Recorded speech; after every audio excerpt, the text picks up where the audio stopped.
And Supreme Court of Hinduism also seeks to. Those of you attending this, we request all of you not to use any virtual backgrounds, no sort of blurry backgrounds, anything. Use natural background as well. Ensure you're well lit and shown completely in the camera.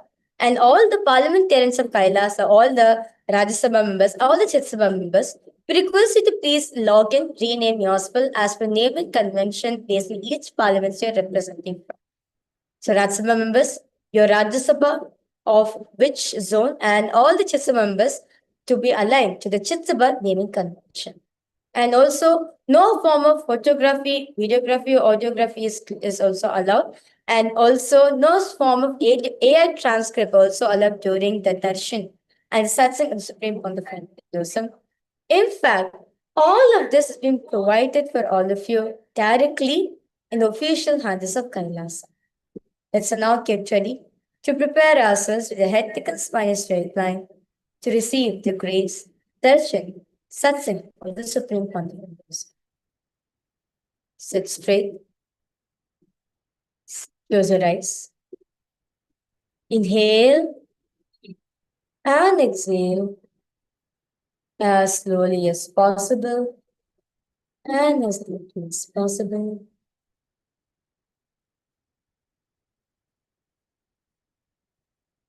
Center yourself within a space of gratitude.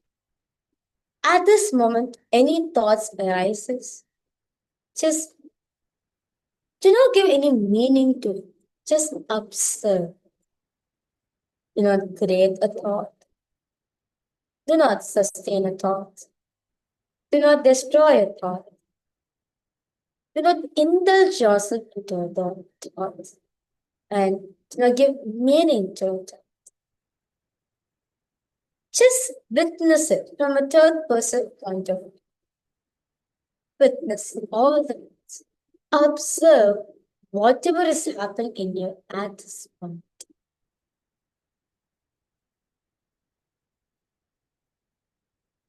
Avoid any restlessness at this point of time. Whether externally or internally. Let the inner chatter be completely. Do not indulge yourself in such thoughts. Just observe. Even the inner chatter, just observe. Do not give any meaning, do not give any interpretations to all the inner chatter that's constantly running in. Just observe. Observe the observer. Witness the witnesser. Become aware of the awareness. Be conscious of the consciousness. Witness every single thing that's happening in you at this point of time.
Just whatever is happening in you at this moment.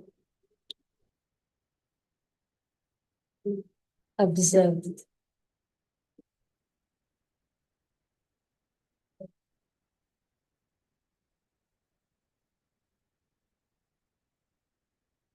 Observe the observe. See who's actually seeing the reality in front of you. Who's that person who's perceiving what am exactly seeing?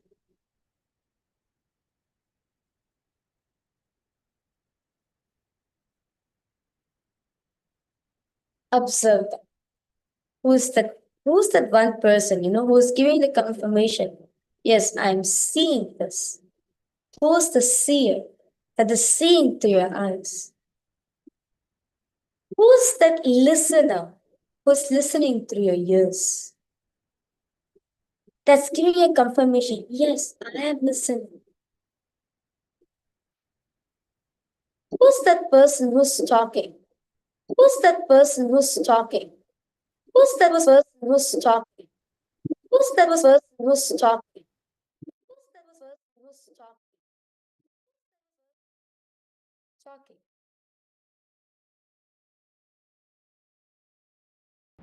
Shri कैलासोन्नत द्वादशांत Shyamala पीठारूढ़ Shri Meenakshi सुंदरेश्वराभिन्न स्वरूप परशिव पुत्र रत्न कुमार गुरुमन्य तुल्यावतार श्री पार्वती स्तन्यपान लब्ध दिव्य ज्ञान विश्रुत सकल दिगमागम सारभूत द्राविड वेद प्रवर्तक श्रीमन् परमशिव करुणा समधिगत मुक्तामय चतुरश्रयान दीयमान छत्र चामर श्री चिन्नकाहलादि समस्त विरदावल्यरंजित ज्ञान विज्ञान चक्रवर्ती सर्वजन संग सत्योजात निर्वाण दीक्षा व्ययापवर्ग श्रीभूत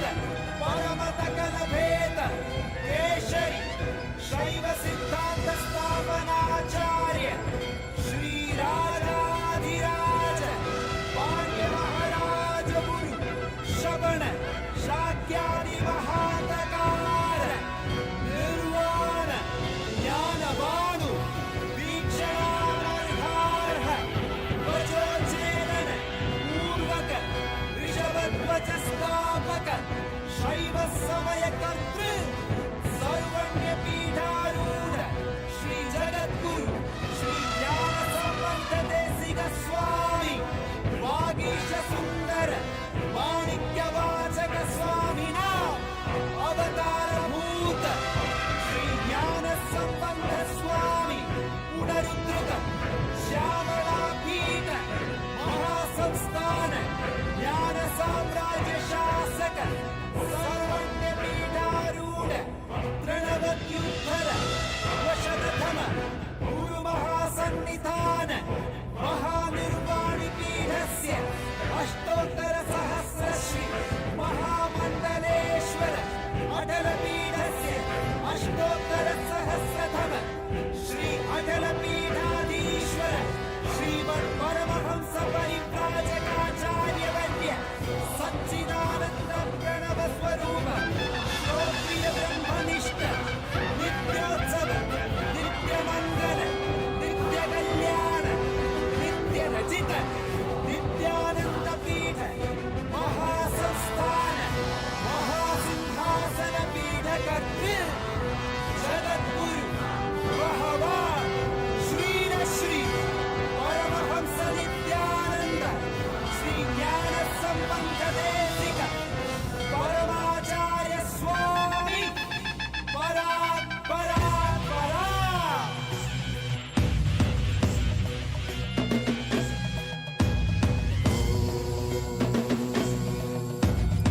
राजाधिराजाय प्रशक्यशालिने नमो वयं वै श्रवणाय कुर्महे रामे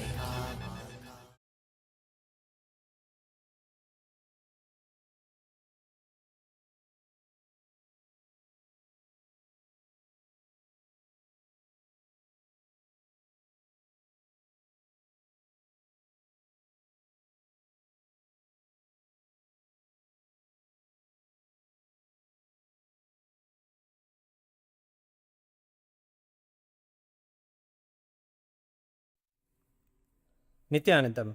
Today is the second day of the grand festival of the Guru Purnima Brahmotsavam.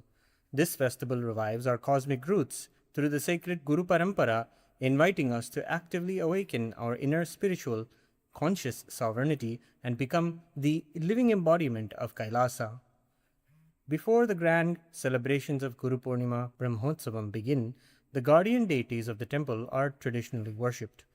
Their supreme blessings and protection are sought for the absolute success, safety, and the spiritual fruition of all the upcoming sacred celebrations.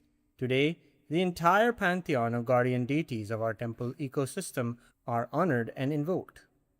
We are now going to offer our deep worship and gratitude to Pidari Amman, Devi Kali, Bhagavan Kalabhairava, Bhagavan Munishwara, and Devi Karnashini. Kalabhairava is the ferocious manifestation of Paramashiva, the presiding lord of time. Out of extreme love and compassion, he cleanses our karmas and awakens us to our peak integrity and authenticity, perfectly aligning our inner space for this sacred season. Mother Kali is the goddess of time and transformation. She relentlessly destroys the deep-seated inauthenticities within us, dissolving the ego to awaken Paramashivatva, the true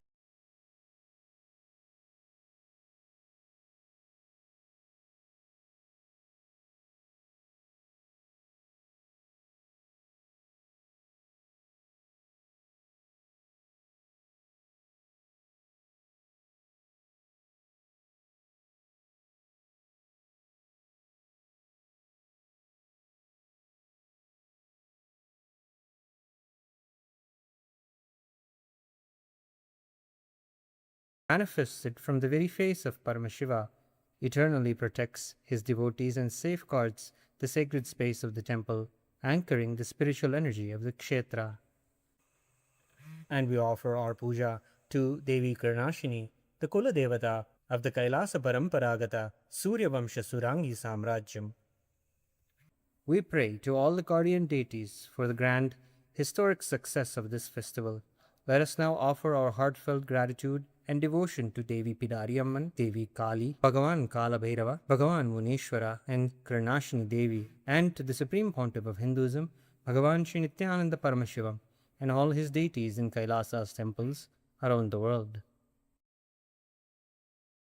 ॐ कालाभ्राभां कटाक्षैररिकुलभयदां मौलिबद्धेन्दुरेखां शङ्खं चक्रं कृपाणं त्रिशिखमपि करैरुद्वहन्तीं त्रिनेत्रां सिंहस्कन्धाधिरूढां त्रिभुवनमखिलं तेजसा पूरयन्तीं ध्यायेद्दुर्गां जयाख्यां त्रिदशपरिवृतां सेवितां सिद्धिकामैः सहस्रदलपङ्कजे सकलशीतरश्मिप्रभं वराभयकराम्बुजं विमलगन्धपुष्पाम्बरं प्रसन्नवदनेक्षणं सकलदेवतारूपिणं स्मरेच्छिरसि हंसकं तदभिमानपूर्वं गुरुम् अथ धूपः ॐ दशाङ्गं गुग्गुलोपेतं सुगन्धं च सुमनोहरम् आघ्रेय सर्वदेवानां धूपोऽयं प्रतिगृह्यताम् श्रीपीठार्यम्बिकायै नमः श्रीकालभैरवस्वामिने नमः श्रीदक्षिणकालिकायै नमः श्रीमुनीश्वरस्वामिने नमः श्रीसर्वदेवदेवीस्वरूपाय भगवते श्रीनित्यानन्दपरमशिवाय नमः धूपम् आग्रापयामि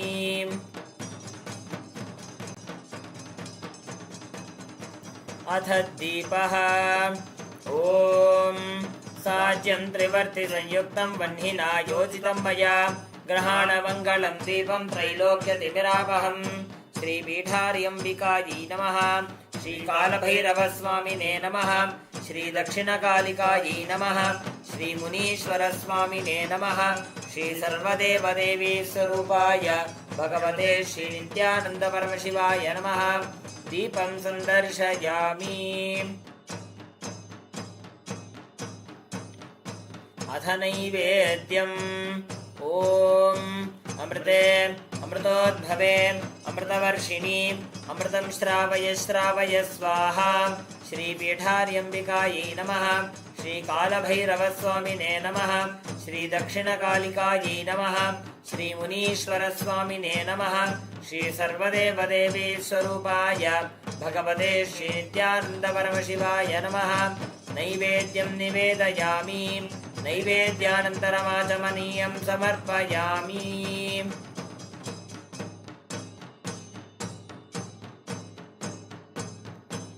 नीराजनम् ॐ साङ्ग्रहण्येष्ट्याय यजते इमां जनतागुं सङ्गृह्णानीति। द्वादशारत्नीरशना भवति, द्वादशमासाः संवत्सरः, संवत्सरमेवावरुन्धे मौञ्जी भवति।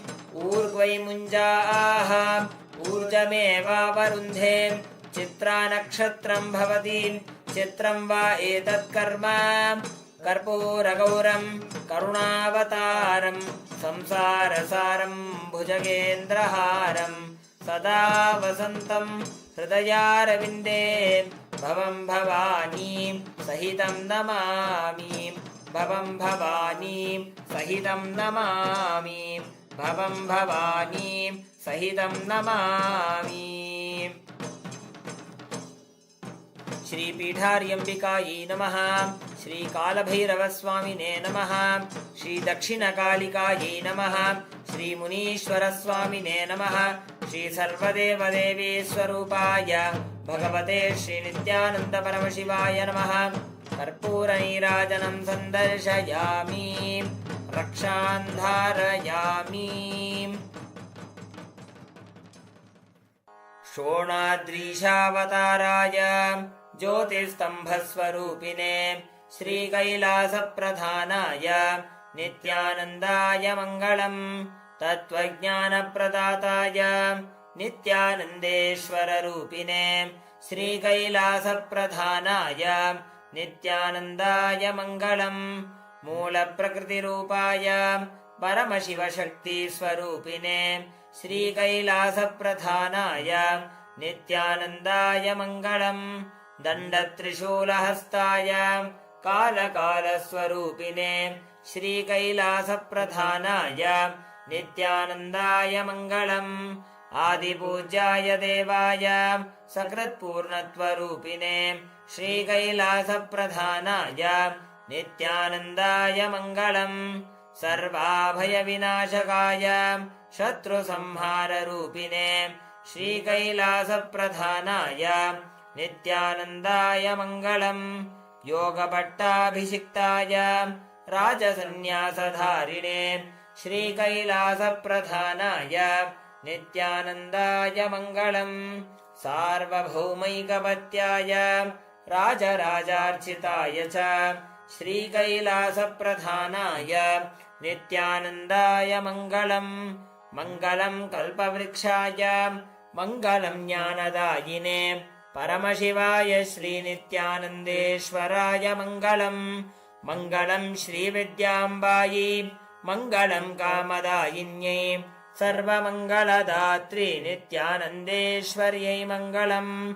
मङ्गलं गुरुदेवाय मोक्षमूलाय मङ्गलम्। परमावताराय नित्यानन्दाय गुरवे मङ्गलम्। हरिः ॐ तत्सत्। सर्वं भगवत् श्रीनित्यानन्द परमशिवपादुकार्पणमस्तु। ॐ नित्यानन्दम्।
Nithyanandam, just before we begin and enter into today's satsang, we wanted to take an opportunity to share with all of you about Kailasa's digital nation and take a few moments to share the satsang with all of our friends and families and invite them to this beautiful time to sit in the presence of Swamiji. Kailasa is the world's largest digital nation with over 1 billion lives enriched and enreached. So the live darshan can be experienced through the YouTube channel, and before the social media becoming actually so popular, the Supreme Pontiff of Hinduism spearheaded simple enriching through the digital platforms to reach international audience. So more than 11.5 thousand digital assets, digital media platforms in over 108 languages and 150 regions around the world are established by the Supreme Pontiff of Hinduism. Let us take a few moments to head over to Kailasa's SPH Nithyananda YouTube channel, and over there you can subscribe to the channel and click on the live video in the home page. And in the live chat section, you can post your prayers to have them blessed by the Supreme Pontiff of Hinduism directly. The next platform we will be going to is the Kailasa SPH Nithyananda Instagram handle. So let us now go to Sri Nithyananda, the Instagram platform, and share, comment, and like the Instagram live video that is going on, where you can experience the live darshan on Instagram platform. The next platform is X, formerly Twitter. You can go to the topmost pinned post and click on the reply icon, and then you can post your prayers to the SPH with the hashtag as the avatar in the live chat. Next is the Kailasa SPH JGM Nithyananda Paramashivam Facebook page, where you can go to the Facebook and search for Sri Nithyananda on Facebook and visit the Facebook page to receive the live darshan of the Supreme Pontiff of Hinduism, BHAGAVAN SRI NITHYANANDA PARAMASHIVAM, on Facebook. You can also post your comments, share the live with all your friends and family, like the video as well. And you can share all your prayers, prayer requests and blessing requests to the Supreme Pontiff of Hinduism, BHAGAVAN SRI NITHYANANDA PARAMASHIVAM, directly on the Facebook comments. The next platform is TikTok, where once again in the live video in TikTok, first of all you can follow the TikTok handle of the SPH, and in the live video you can post your prayer and requests to the SPH and have them blessed directly by Swamiji. So now with this, we'll be moving to the next segment, which is the Hindu votes, the parliamentary voting segment, where we are going to be seeing what the today's topic is. As the WHO raises concerns that digital platforms, social media, and generative AI are reshaping the health and development of children, UNESCO is calling for AI in education to remain safe, inclusive, and centered on human dignity. The Supreme Pontiff of Hinduism, BHAGAVAN SRI NITHYANANDA PARAMASHIVAM, revealed that technology must be guided by consciousness. Through Kailasa's Gurukul ecosystem, yoga, meditation, completion, and youth can be empowered to use technology without being controlled by it. So first, for the Chitsabha Parliament, to all the Chitsabha members, the question and the vote of today is: which conscious-based solution from Kailasa can make the greatest impact in protecting children in the digital age? The options are: number 1, Gurukul education integration, technology with spiritual values. Option 2 is yoga and meditation practices that reduce digital dependency. Option 3, which is as Nithyananda AI, providing authentic conscious based guidance. And option 4 is parent-child learning ecosystems rooted in Sanatana Hindu Dharma. So all of you can head over to kailasa.org/Hindu votes and cast your vote for the Chitsabha Parliament. Next is the question for the voting for Rajya Sabha members of Parliament. What practical initiative should Rajya Sabha teams launch to help families use AI and digital technology consciously? The first option is conduct conscious technology workshops for parents and children. 2. Create weekly digital wellness and meditation circles for youth. 3. Establish Ask Nityananda AI learning groups in temples and communities. 4. Train youth as conscious AI ambassadors who promote responsible technology use. All the Rajya Sabha members of Parliament can head over to kailasa.org/Hindu-votes and cast your votes over there. With this, let us continue to enjoy the beautiful darshan of the Supreme Founder of Hinduism and the Satsang, and make sure to share the Satsang with your friends and family. Thank you all. Nityanandam.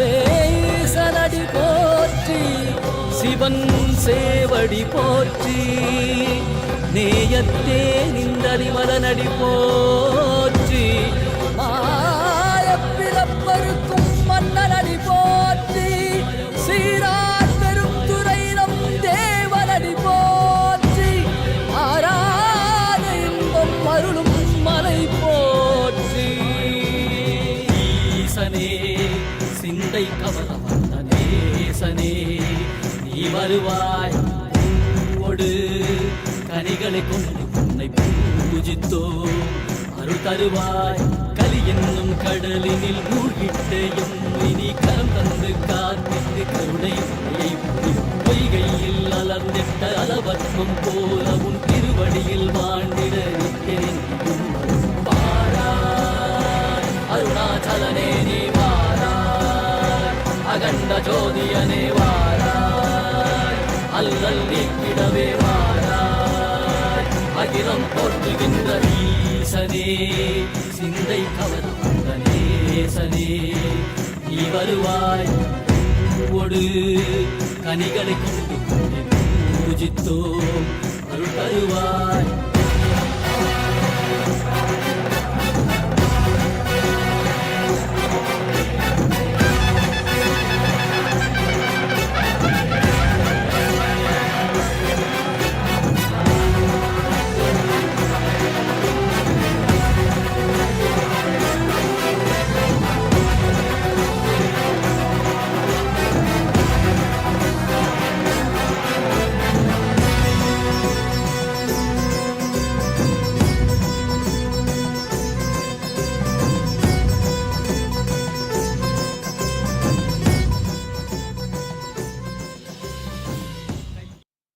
As the ultimate manifestation of Paramashiva, Tripurantakamurti, I bless you all with Paramatma.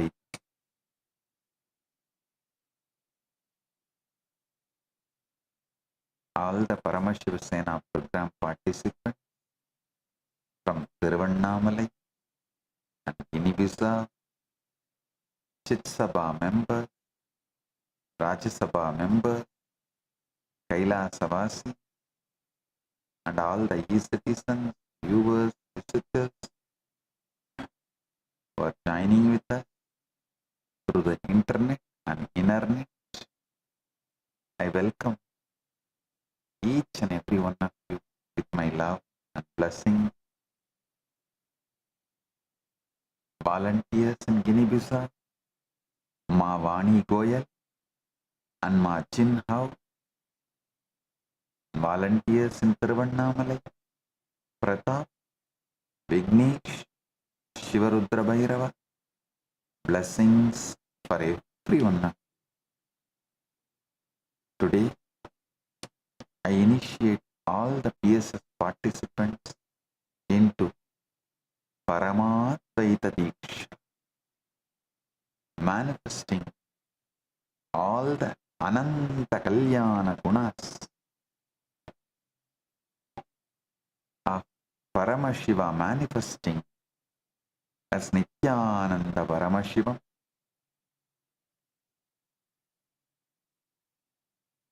and becoming Swamiji. Tata.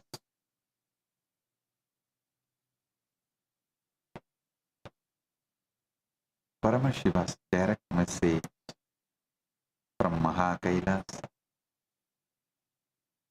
the mind that counts is not who you are. Listen. The mind that counts is not who you are. Drop the memory that binds its counting. You will stand as the pure witness of every universe. Listen. The mind that counts is not who you are. Drop the memory that binds its counting, and you will stand as the pure witness of every universe you have ever lived in and living in.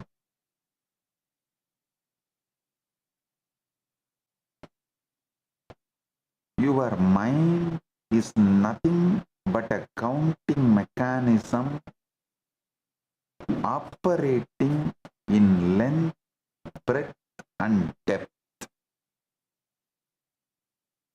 stabilized by memory into the experience of time,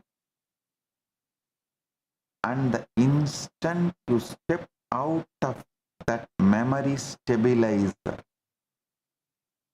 you recognize yourself as the timeless consciousness, watching countless simultaneous lives with nothing but absolute compassion flowing through you. Listen. Understand first how the mind actually operates. Actually, if you understand this, all your worries about the health, wealth, relationship, everything will disappear.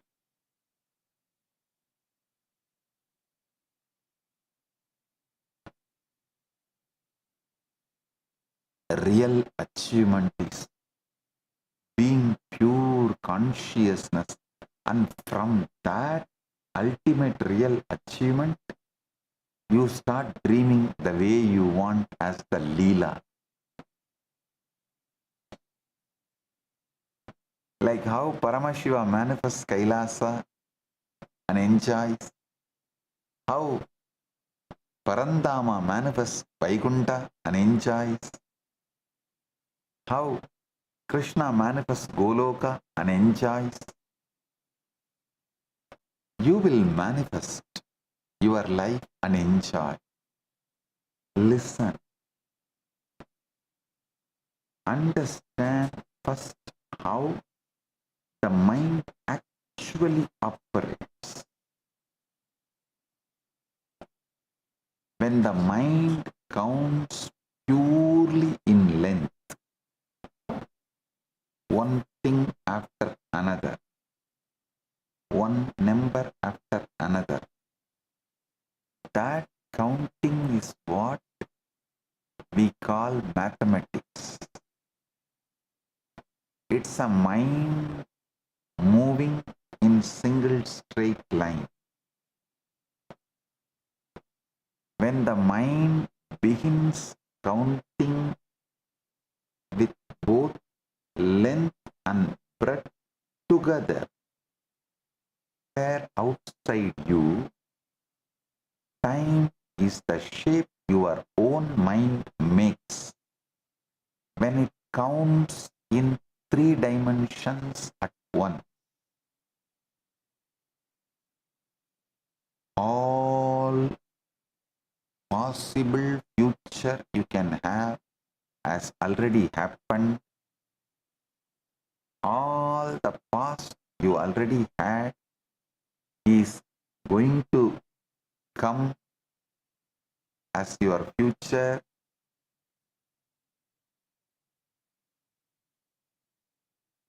The present, what you call, does not exist other than your mind counting from length, breadth, depth. Listen, this is exactly why the mind, however brilliant, however refined, can never go beyond time, because the mind is not merely trapped inside time. The mind's very structure of counting is time. A ruler cannot measure its own length, and the counting mind cannot count its own way of counting. All 3 of these functions, length, breadth, and depth, are held together by one single stabilizer, and that stabilizer is called memory. Without memory, length would not become a line, breadth would not become a surface, and depth would not become time. There would only be a single disconnected, timeless instant.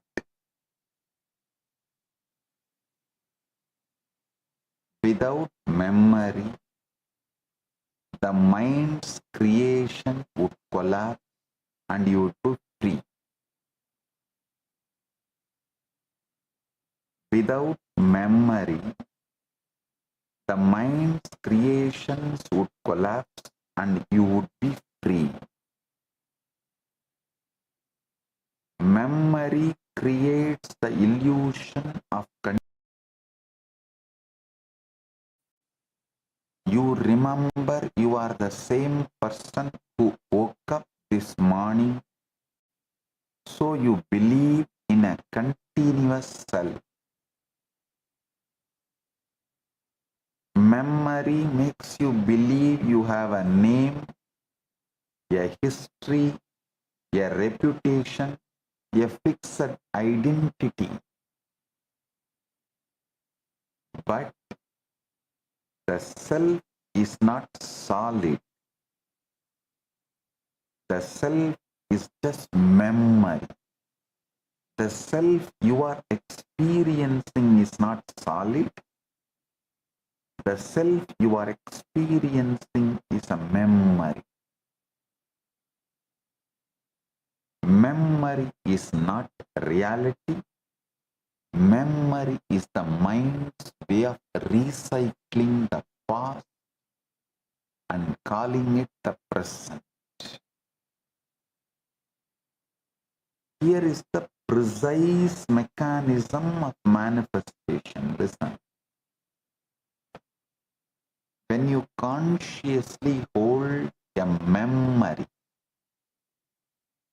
and operate through it, sustaining an intention across length, breadth, and depth, you begin to manifest that reality. This is not superstition. This is precise cosmic engineering. This is what Paramashiva manifesting through this being.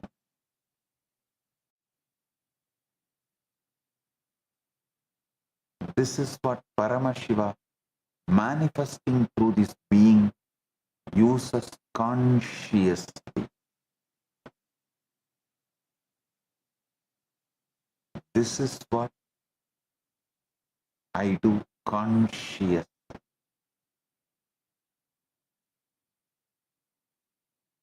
But understand the deeper secret.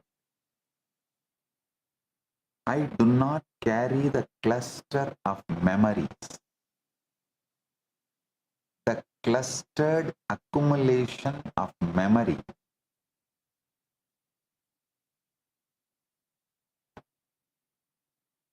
I do not carry cluster of memories, the clustered accumulation of memory. When I look at anyone, at anything, I carry no anger, no judgment, no residue from yesterday's interaction.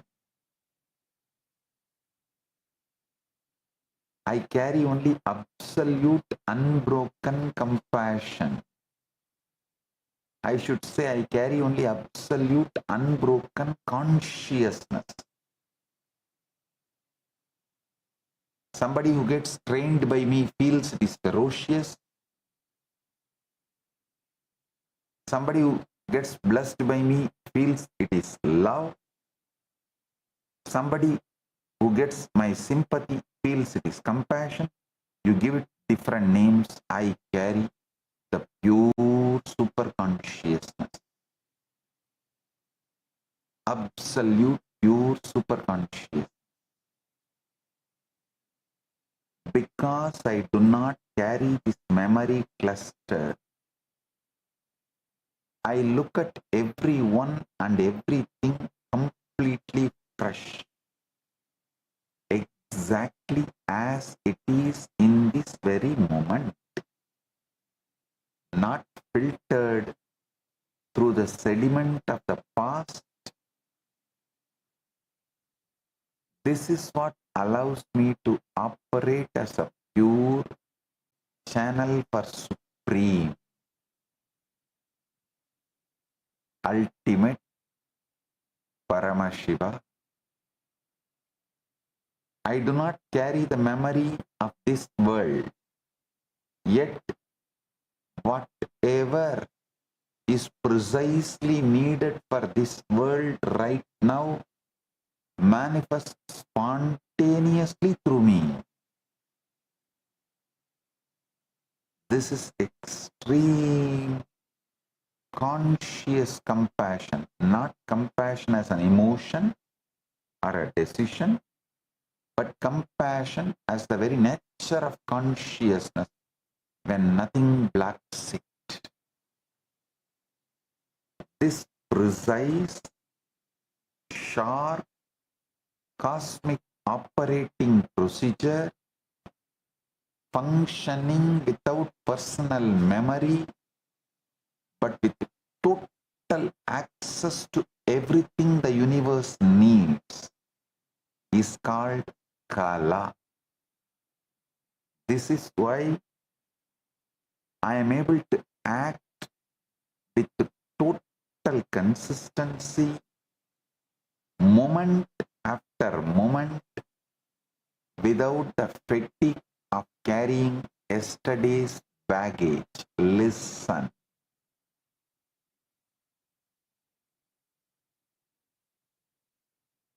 If you do not carry the load of memory,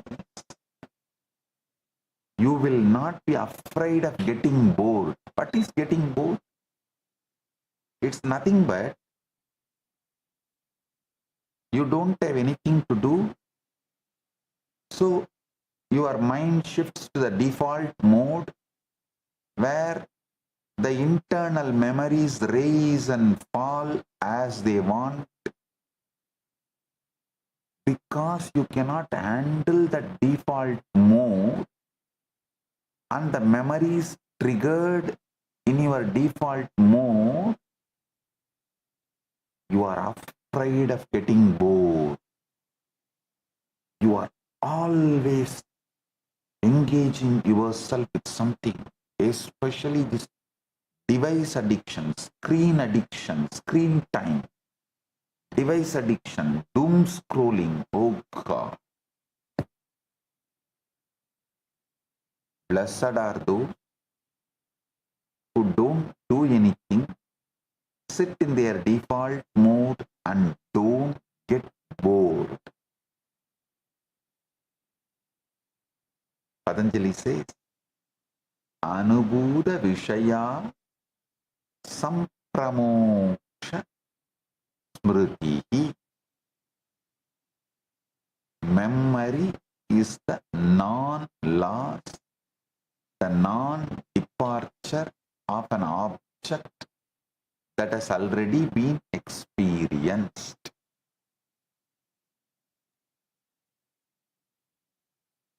Anubhuda Vishaya Sampramosha Smritihi. Physics understand only this linear dimension of time. The arrow of time is the physics term describing why time appears to flow in only one direction, from the past to future. Even though most fundamental equations of physics work equally well running forward or backward, physicists now understand this asymmetry is not fundamental property of the universe. It is an emergent property arising from the increase of entropy, the accumulation of disorder in systems that retain a record of their past states. In plain terms, the arrow of time exists in systems that remember. Memory is what creates the felt direction of time. This is exactly what Paramashiva is revealing.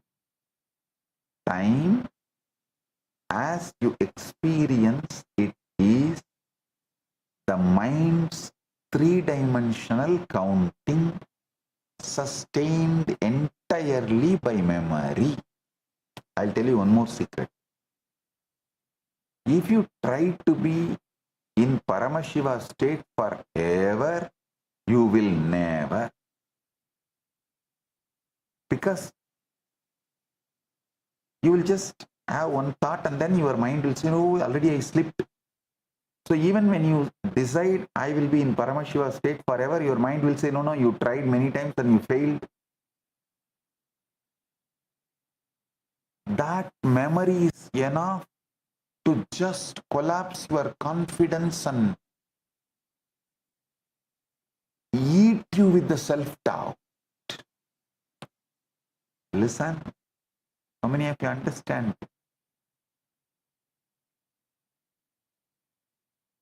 Now understand the razor's edge hidden inside this truth I am revealing. When an incarnation carries no memory clusters and offers only pure, unconditional love, compassion, those close to that incarnation can begin taking the compassion for granted. This is exactly what happened with the Yadavas around Krishna and Balarama and Subhadra. All of you should know, Krishna is incarnation of Parandama. Balarama is incarnation of Adisesha. Subhadra is incarnation of Yoga Maya, Yoga Shakti of Parandama. because Yadavas around this three were always protected, always forgiven, always looked upon fresh without judgment. The Yadavas developed a solidified inner pattern. Whatever we do anyway, Krishna and Balarama will protect us. This attitude hardened over time into deep arrogance. That arrogance found its most destructive expression in Shamba.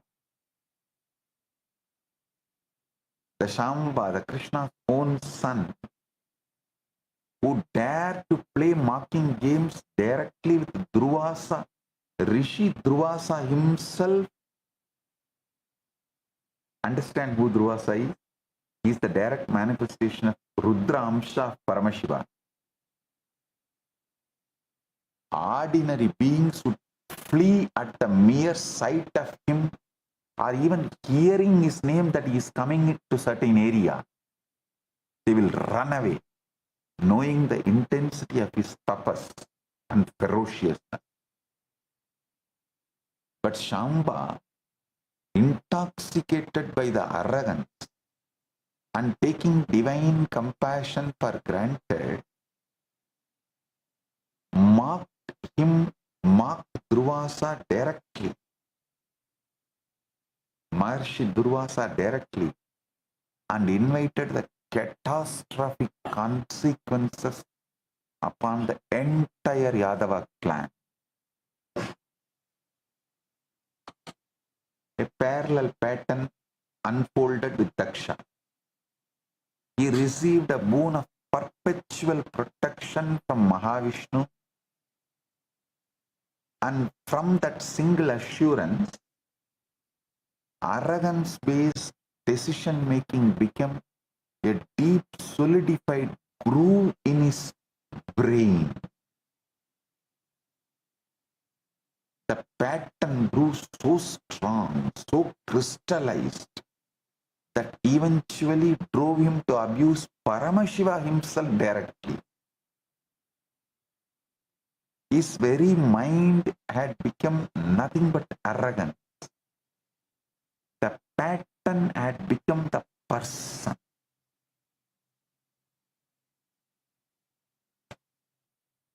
The teaching here must be received with total clarity. The compassion of an incarnation is never permission to remain unconscious. It is an invitation to become more conscious, more responsible, precisely because there is no memory-based judgment holding you accountable from the outside.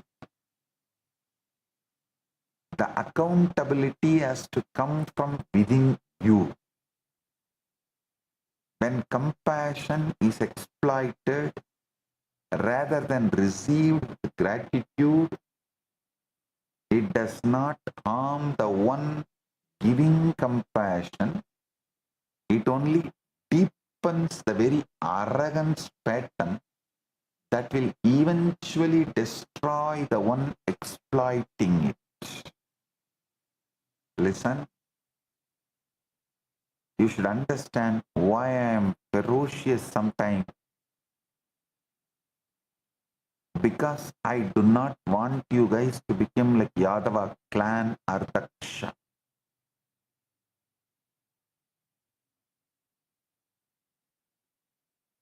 Now, we come to one of the most important truths in this entire satsang. In ordinary counting, we assume 1 plus 1 equal to 2. But this is only true when both units belong to the exact same dimension. even inside pure geometry, you cannot equate 1 unit of length to 1 unit of breadth to 1 unit of depth. Each carries the label 1, but they are categorically, fundamentally different kinds of 1. You cannot simply write 1 of length is equal to 1 of breadth is equal to 1 of depth, because that would be like saying 1 meter is equal to 1 kilogram. It's a statement without meaning. In physics,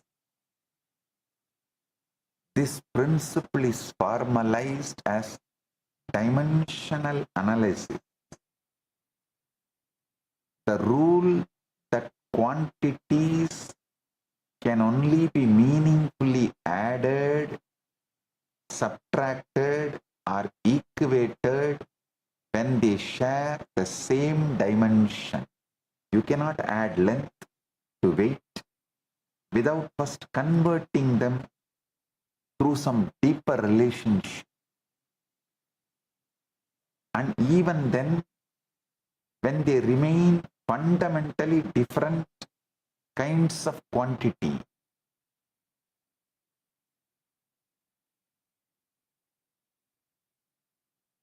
understand this, I'm repeating.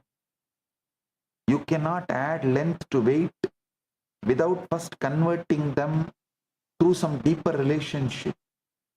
And even then, they remain fundamentally different kinds of quantity. This is exactly the trap human consciousness falls into. We keep trying to equate our consciousness, which is infinite and multidimensional, to time spent or to outer success achieved, both of which are single dimensional measurements.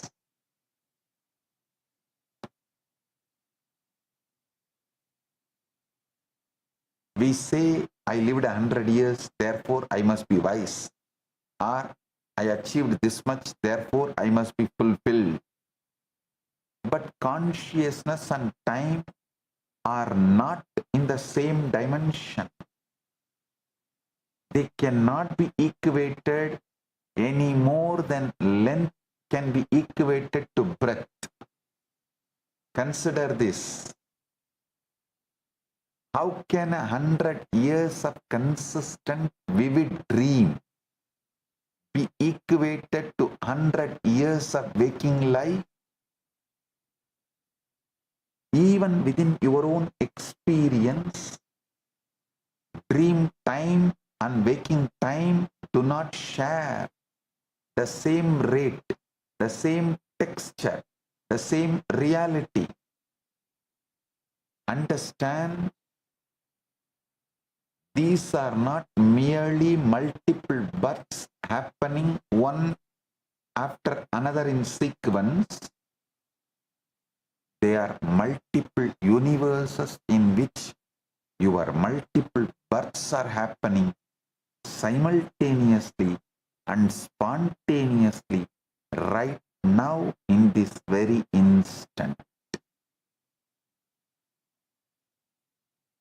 The ultimate realization is collapsing all these simultaneous universes into one, and recognizing that this one is the very consciousness observing all of them happening at once, simultaneously, spontaneously. The one who has realized this is ultimate being. I am repeating, listen. Listen once more. The ultimate realization is collapsing all these simultaneous universes into one and recognizing that this one is the very consciousness observing all of them happening at once, simultaneously, spontaneously. The one who has realized this is the ultimate being. A small story. Narada once asked Lord Vishnu to show him the true power of Maya. Vishnu simply smiled and asked Narada to fetch him a cup of water from nearby village. Narada walked to the village, went to a well to fetch water. He saw a beautiful woman who came to fetch water. He forgot his mission entirely. He fell in love, married her, had children, worked, aged, and lived a full lifetime. Years later, a devastating flood swept through the village, and as Narada wept, clutching for his drowning family, suddenly he heard a familiar voice call out, "Narada, where is my cup of water? I have been waiting." He opened his eyes to find himself standing ankle deep in a small stream with Vishnu smiling on the bank.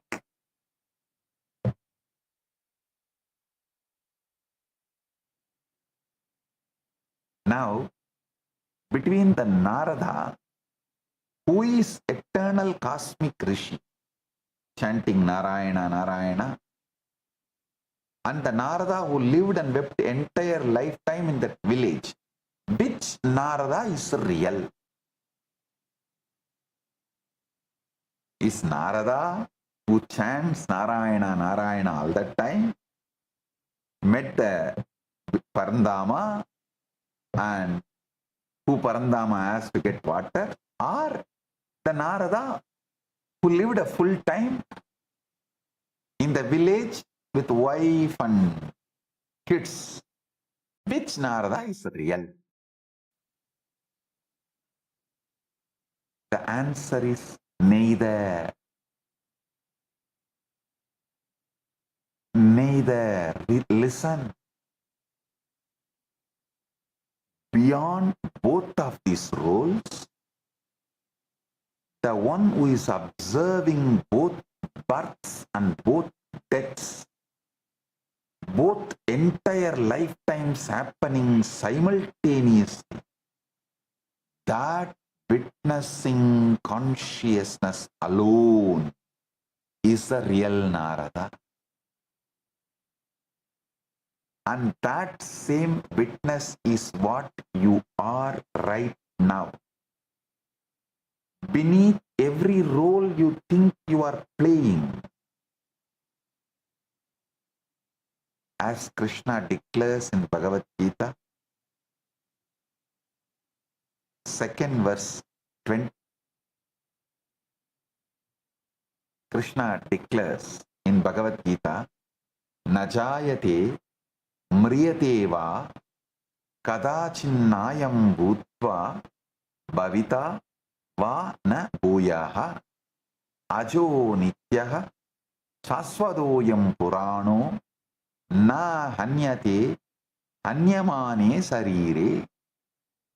The self is never born, nor does it ever die.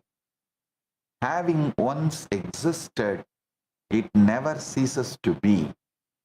It is unborn, eternal, ever-existing, and primal, and it is not slain when the body is slain. Even now, in this very satsang, I am the one who is speaking and I am the one who is listening. Because I know that I am both the speaker and the listener, the subject and the object, the doer and the experiencer. I am resting in my ultimate nature. But because you think you are only the one who is listening, separate from who is speaking, you remain caught in delusion. This is the only difference between you and me. Listen carefully to this precise statement. Mathematics cannot measure time because mathematics is the language of length alone.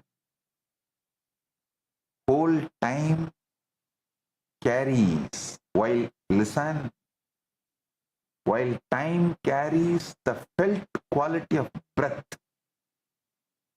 the width of experience, not just its sequence. This is why no amount of clock counting can capture what an hour of ecstasy feels like versus an hour of boredom. Mathematically, both are 1 hour. Experientially, they are two entirely different universes.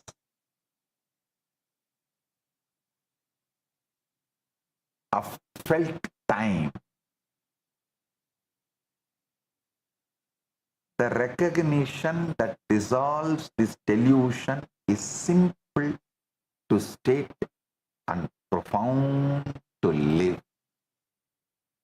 You are not confined to the role of the listener. You are the very same consciousness playing the part of speaker also. The listener and the silent space in which both speaking and listening occur.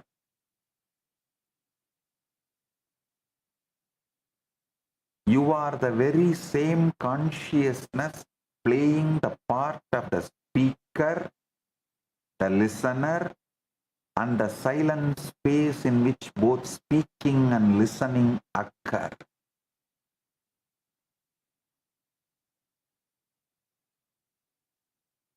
Collapsing all these into one. And that one is observing all these happening simultaneously, spontaneously. The one who has realized this is the ultimate reality.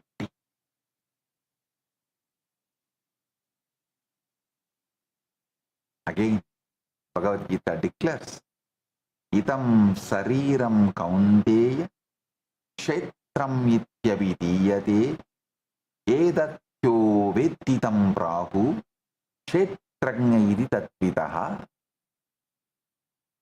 This body, O Kaunteya, is called the field.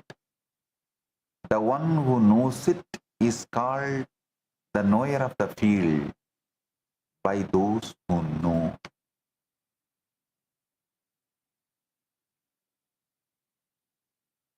Idam sariram kaunteya kshetram ityavidiyate edatyo vettidam prahu kshetranya iti tatvidaha.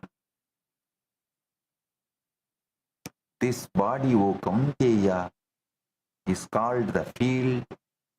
The one who knows it is called the knower of the field. In the modern world, an art piece is measured by the price a buyer is willing to pay for it. This measurement is deeply flawed. The real value of art is its capacity to make the person flow. The artist, how much he has flown And the person who is seeing the art, how much he is made to flow. Actually, both are one and the same. If the art is done by the artist who has flown into it,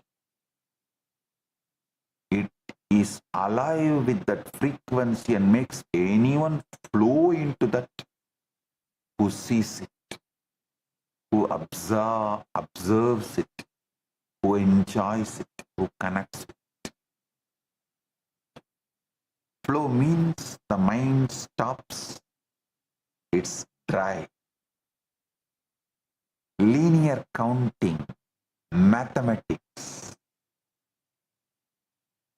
Flow means the mind stops its dry linear counting, mathematics, and begins moving across breath, expanding, melting, opening.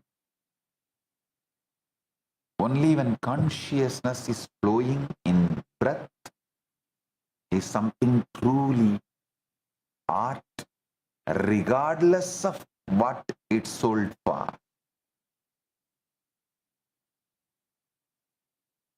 This is precisely the science that Sanatana Hindu Dharma has mastered across millennia. Look at our temples, the towering deities, the intricate carvings, the dancing forms carved into stone. These are not mere decoration. Each carving is a deliberately engineered technology of consciousness. A single murti carved once can make millions of people flow across centuries, across languages, across every level of intellectual capacity, into weeping, into dancing, into stillness, into devotion. That capacity, not the gold spent on it, is its truly an invaluable prize. Quantum coherence is the state in which quantum system maintain its wave-like nature, existing in multiple possibilities simultaneously. Decoherence is the process by which that coherence collapses through interaction with and effectively remembering the surrounding environment into one fixed classical outcome. In exactly the same way, when your mind is loaded with memory clusters, it decoheres into a single fixed limited story about who you are. When you stand before true sacred art or true devotion, memory momentarily loosens and you briefly return to coherence, to flow, to the many possibility, openness that is your natural state.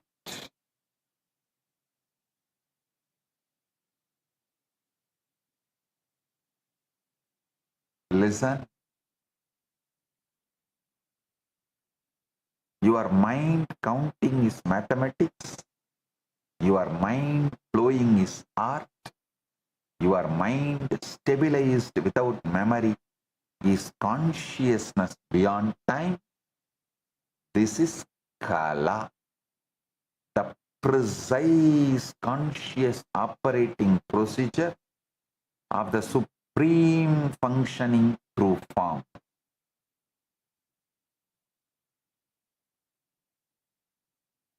Stop equating your consciousness with years lived, achievements gathered, or outer success measured. You are not 1 plus 1 equal to 2. You are the infinite witness of length, breadth, and depth, and time together. You are the infinite witness of length, breadth, depth, and time together. Remember, Narada, neither the rishi nor the householder was the real Narada. The real Narada is the one watching both simultaneously, spontaneously. Remember the Yadavas and Daksha. Never take compassion of the divine as a license for arrogance. Take it as an invitation to responsibility and enlightenment. A small story. Mullah Nasruddin once borrowed a large cooking pot from his neighbor. A few days later, he returned it along with a small pot tucked inside it. The neighbor asked, "What is this?" Mullah said, "While it was with me, your pot gave birth to a little one. This small pot is yours too." Delighted, the neighbor happily accepted both pots. A month later, Mullah borrowed the same large pot again. But this time, he never returned it. Entitlement and that pattern became their prison. But for those who come to the avatar, an incarnation not with entitlement but with surrender, not with arrogance but with humility, not with the mind's counting but with the heart's opening. For them, the avatar's compassion is not just a shield that can be pierced, but a field of consciousness that transforming everything it touches. This is the true meaning of refuge. Not just a safe house that can be raided, not just a legal protection that can be overturned, not a media narrative that can be flipped, but the absolute, unconditional, indestructible presence of the divine that says, "I see you as you truly are," and that seeing itself is your liberation.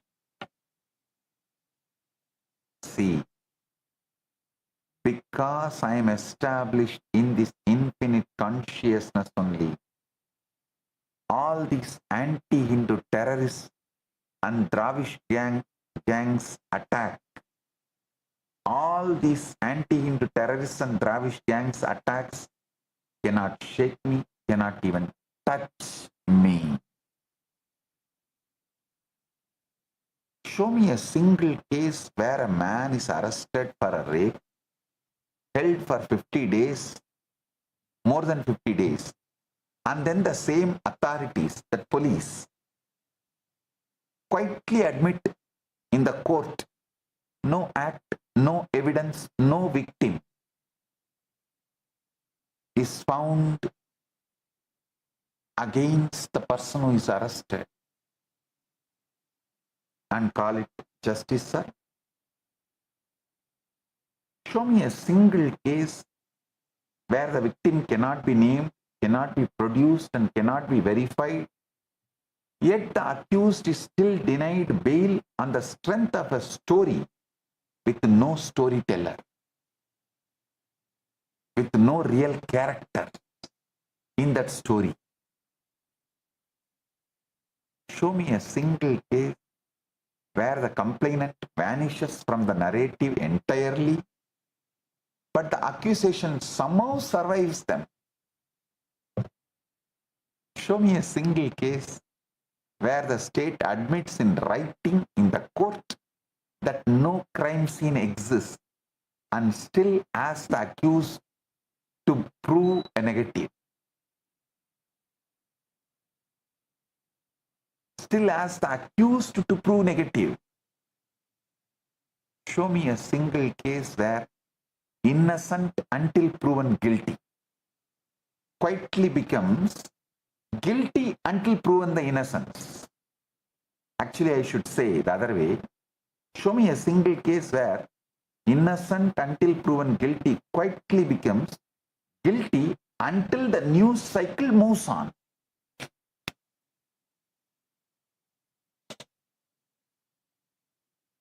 I tell you, when you take refuge in Paramashiva, the protection is not just spiritual or legal, it is ontological. It changes the very ground of your being. When the ground changes, the pursuit changes too. When the world builds a case against you, when memory is weaponized, when numbers are manufactured, when timelines are fabricated, the one who dwells in the no memory state cannot be touched, because there is no one to touch. Only the infinite operating through the finite. And this is the promise I make to you. Abhayam is not just a promise that nothing will happen to you. Abhayam is the promise that whatever happens to you, you will remain untouched in your core, because your core is me and I am untouched. The Guru is the only refuge, because the Guru is the only reality. The infinite consciousness that operates without memory, without judgment, without limitation. And when you take that refuge, you become that refuge for others. Not through your own power, but through the power of Supreme flowing through you. Essence of what I reveal today is this single unbroken truth. Listen, your mind counting is mathematics, your mind flowing is art, your mind stabilized without memory is consciousness beyond time. This is the Kala, the very freedom of Paramashiva functioning through form.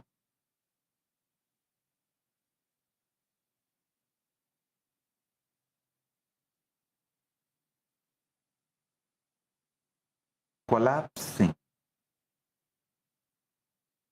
all these multiple births, multiple universes, multiple deaths into one, and that one is observing all of this happening simultaneously, spontaneously.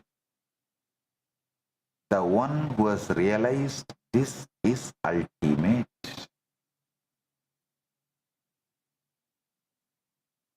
This is the state of an enlightened being, enlightened incarnation. There is no memory pattern, only the supreme functioning through a pure channel. This is the state of the ultimate observer, the one who sees that neither the speaker nor the listener is real. Only the one who observes both.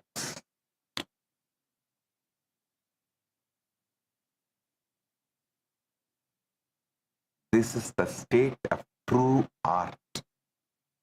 The ability to make millions of people flow into the dimension of breath beyond limitations of the calculating mind.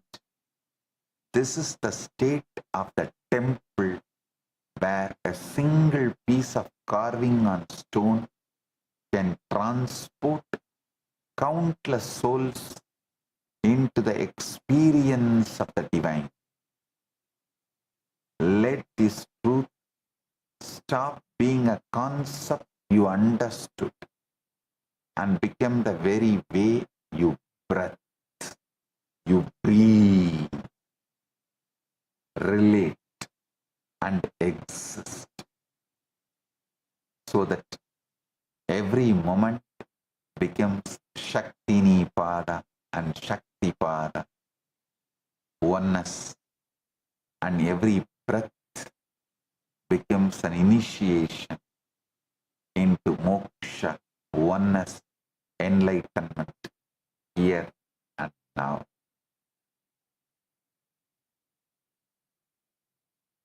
Today, I have two great digital gifts from Kailasa for all of you. First is the Mind Game digital book. Second is the Paramashiva Yantra. Receive it and enjoy it.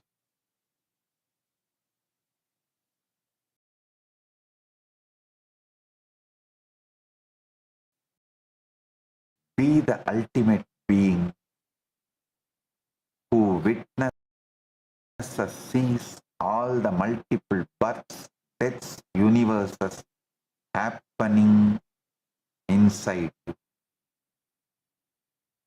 With this, I bless you all.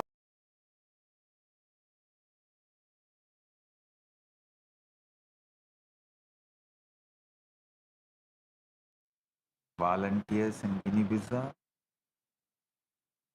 Mata Tata Shakti, volunteers in Tiruvannamalai, Vignesh, Shivarudra Bhairava, and Pratap, and all the Sabha members, Rajya Sabha members.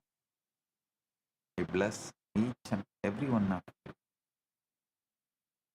Today, I initiate all the PSS participants into Paramashantatva, unagitated, absolute peace, non-violence centered energy that Paramashiva manifesting in me, greater strategy to resolve all problems presented in front of you. My blessings.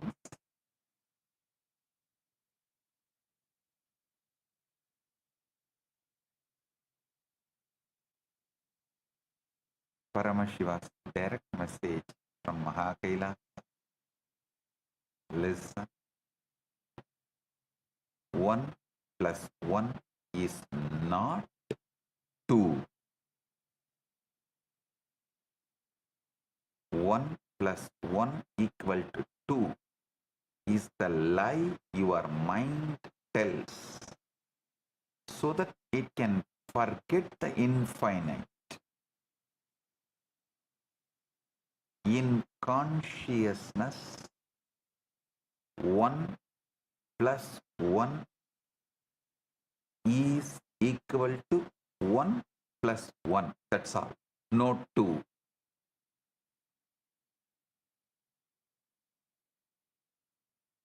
In consciousness, 1 plus 1 is equal to 1 plus 1. That's all. No 2. And in Paramadvaita, even the I dissolves, leaving only I am.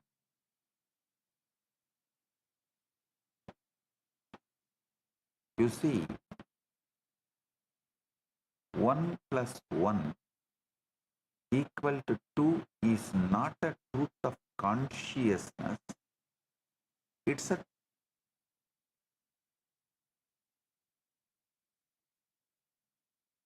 made up by mind. And mind is a very clever trickster. It takes the infinite, chops it into pieces, counts the pieces and declares, I understand reality.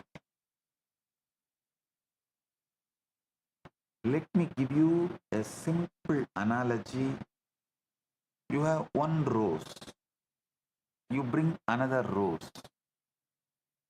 Now your mind triumphantly declares 2 roses. But look closely.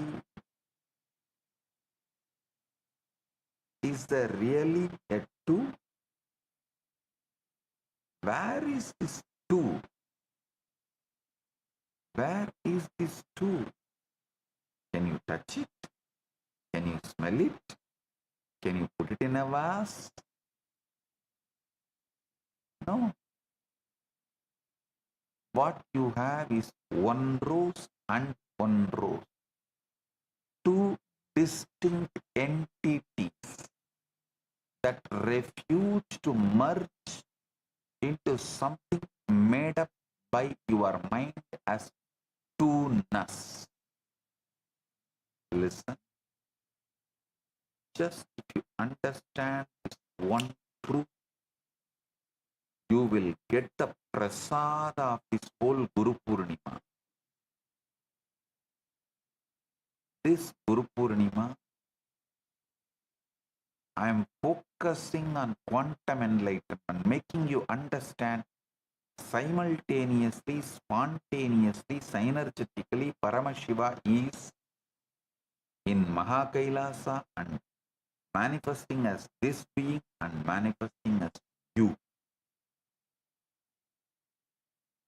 He is breathing in you. Just allow him to spread in your whole nervous system. Just say, whoever is breathing inside me, whoever is managing all the fundamental activities like blood flow, heartbeat, breathing, let him pervade and take over this whole nervous system. Just leave it to him. Let him pervade and take over this whole nervous system you are carrying. You will see right now Paramashiva is quantum manifesting in Kailasa and as this being and as you.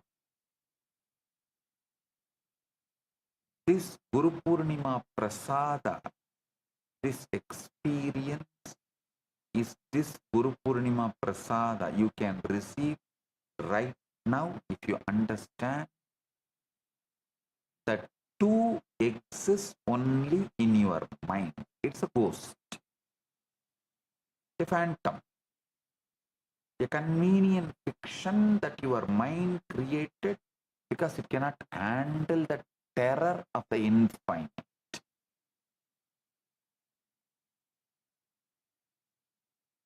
Mathematics is not the language of the universe. It's a language of the mind's desperate attempt to domesticate the universe. Anything you want to domesticate, you first castrate, remove the life producing possibility, whether it's a pet dog or the bull reduced to bullock. Anything you domesticate, you castrate. So the mind castrates the universe using math.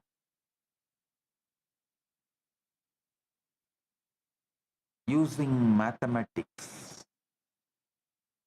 Rose does not know there are two roses. Garden does not know there are two roses. Only you, with your memory, insist that there are two. Let the first lie you were ever taught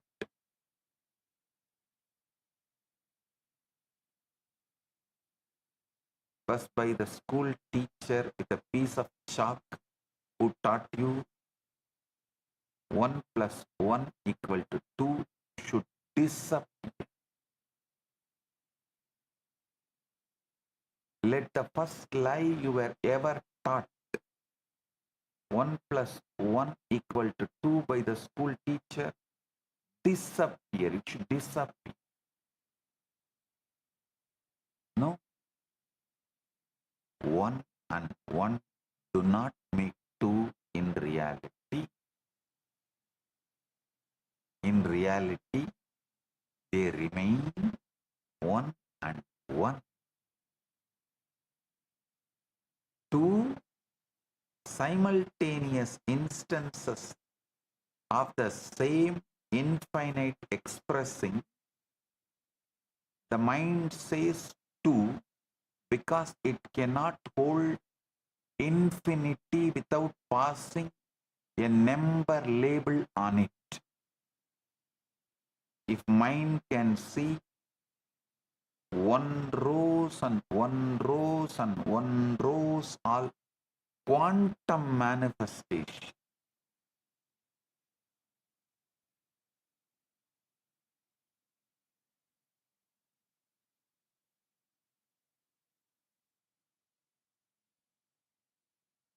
The mind says 2 because it cannot hold infinity without pasting a number label on it.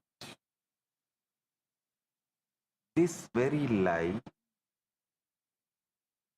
the foundation of duality, all separate, all war, all divorce, all revenge starts happening. This very lie is the foundation of all duality, all separate, all war, all divorce, all revenge. Take a couple, they live together for 100 years. They eat together, sleep together, dream together. The one has an affair. Suddenly, the mind had been merging them into we splits them into 1 and 1. Listen. The mind had been merging them into we, splits them into 1 and 1. And from that 1 and 1 comes 2. 2 screaming liars, 2 bank accounts, 2 families of resentment. The liars never separated the couple.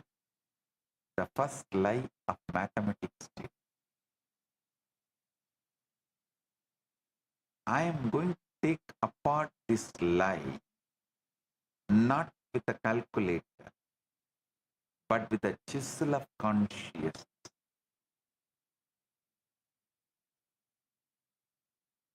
Listen carefully. I am not saying arithmetic is useless.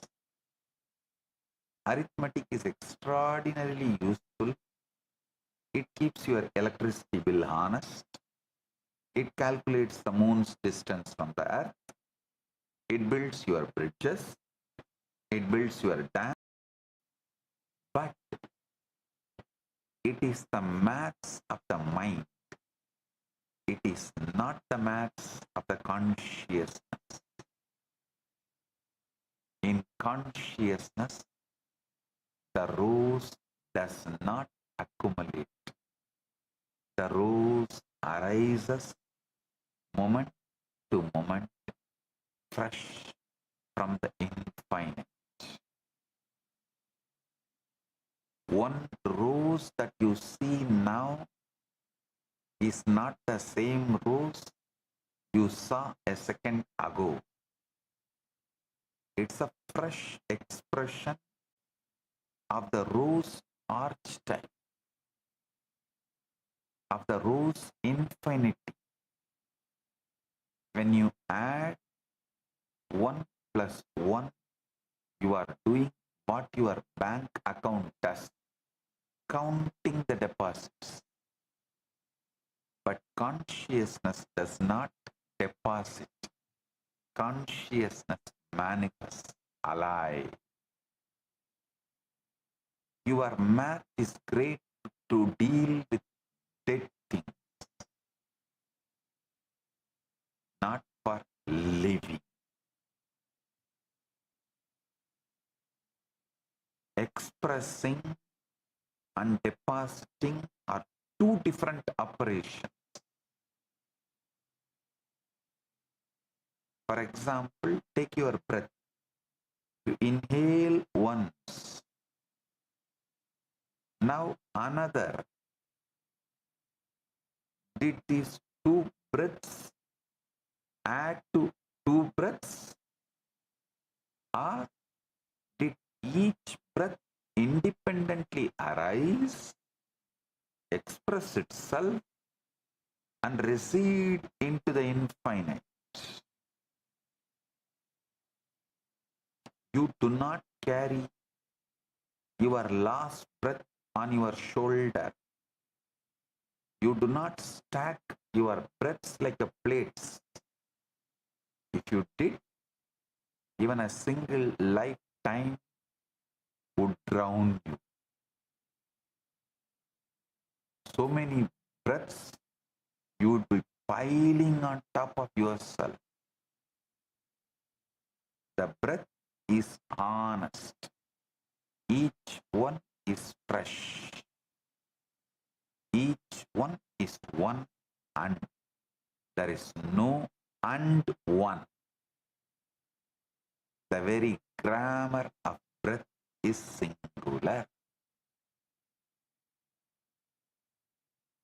And tell me honestly, at this present moment, do you feel like two breaths? Or do you feel the breath moving, fluid, unbundleable? This is the first taste of Paramadvaita, supreme non-duality. In supreme non-duality, things do not become two by addition. They simply express themselves one and another inside the one. Listen. They simply express themselves one and another inside the one.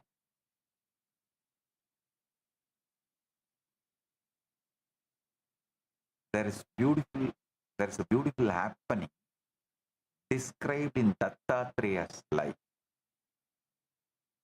Dattatreya revealed the Avadhuta Gita. Once when Dattatreya was asked by a king, how many universal forms do you see? He replied, I see one, always one. If at all a second arises, I laugh, because the second is forgetfulness, not reality.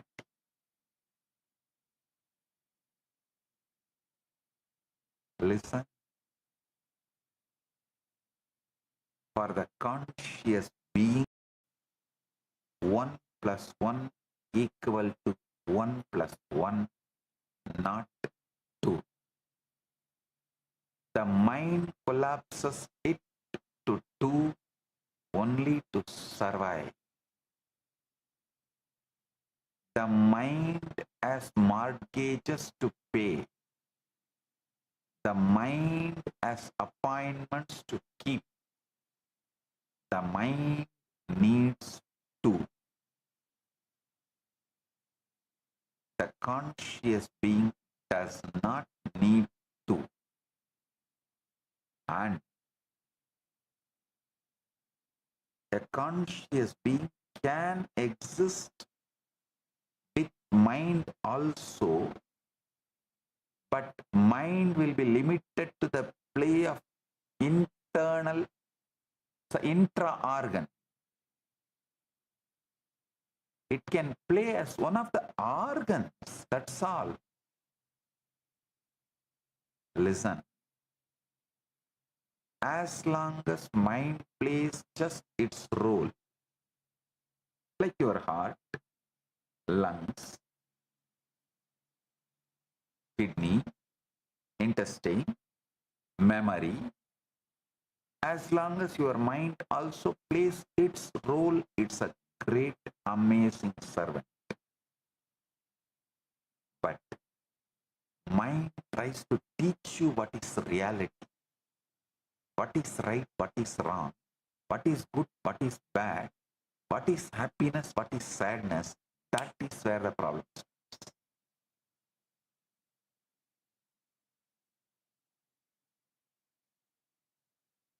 Mind, who is supposed to be serving you,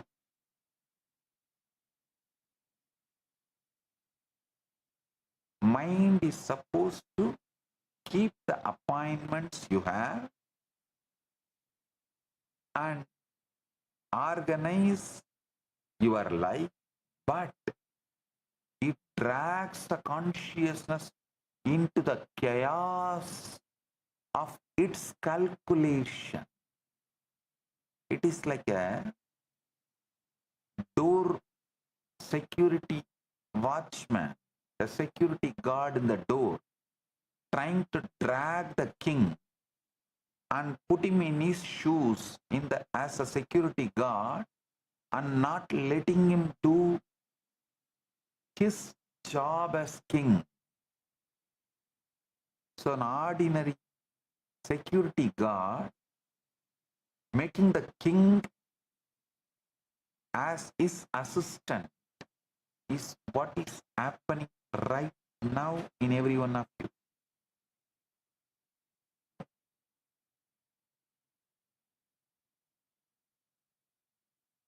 Mind needs 2.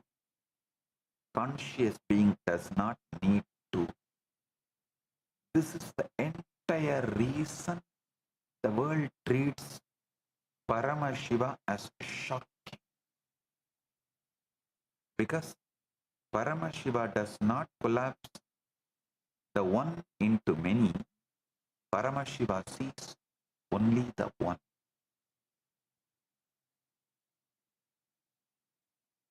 And yet plays with the many through the mind. Paramashiva's mind is the cosmic illusion of Maya. Or I should say, the Shakti. Maya is understood in a negative way. So I should use the word cosmic Shakti.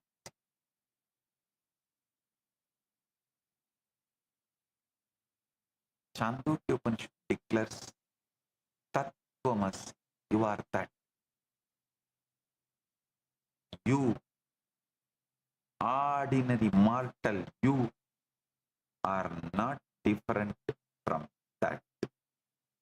The infinite Brahman.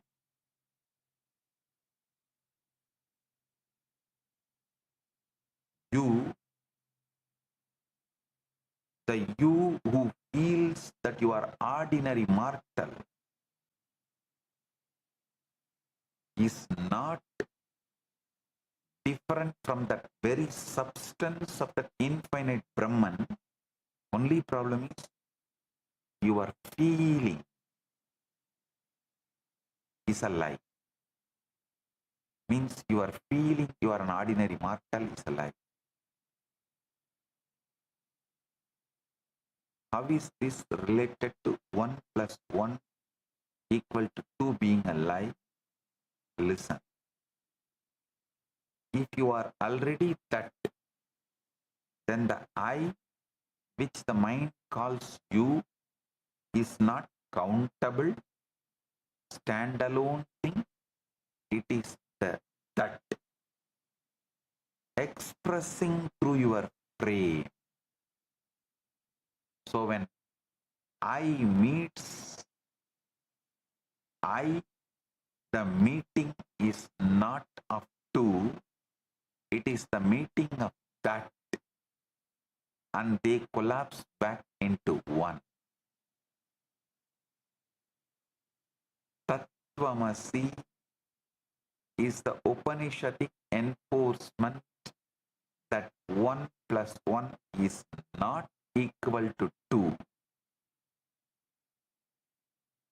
When two people fall in love at first sight, the love they experience is not 1 plus 1. It's a shock of that recognition that the maths visibly breaks before them.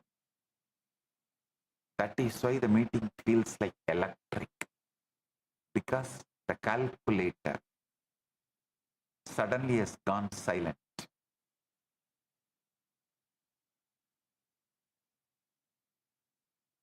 Now let me tell you what number really is. Number is a property of reality. Realities do not have numbers. A galaxy does not say, I am galaxy number 1 or I am galaxy number 1265. A wave does not say, I am a wave number 4 billion wave. No. Number is a property of the mind's visit to the infinite. Imagine the infinite as a vast ocean. Imagine the mind as a small tourist boat. The mind pilgrims out to the infinite, gets blasted by its immensity, frantically races back to shore, and to prove itself that it went there, it drops a coin into the shore sand for each visit. That coin, the shell count of the visit, is what we call a number. The maths itself is the footprint of the frightened pilgrimage of the mind to the infinite. The mind cannot bear to stay in the infinite. The mind cannot bear to merge. To merge is, in a sense, to die. Mind is afraid of death, so it returns. To console itself for the return, it takes a number. When a child is born, she cannot count. She cannot say 1. She experiences everything. The mother's face, the ceiling fan, the falling dust, the faraway bell, all as one undifferentiated event. As she grows, her memory crystallizes. Pieces of experience get sticky. The sticky pieces she calls thing 1, thing 2. She is in school, proudly writing 1 plus 1 equal to 2. What has happened? The child has lost her direct perception of the 1. She has installed the numbering machine to the brain between herself and reality. Now, the infinite is filtered, sorted, numbered, posted at her as the counted parcel. Number is the mind's way of paying rent to forget the infinite. When the mind forgets its infinite nature, it resolves its debt by counting. I am 1, I am 2, I am 3, I am many. This counting is the rent it pays for the privilege of forgetting. The conscious being stops paying rent. He sees only 1. He does not need to count.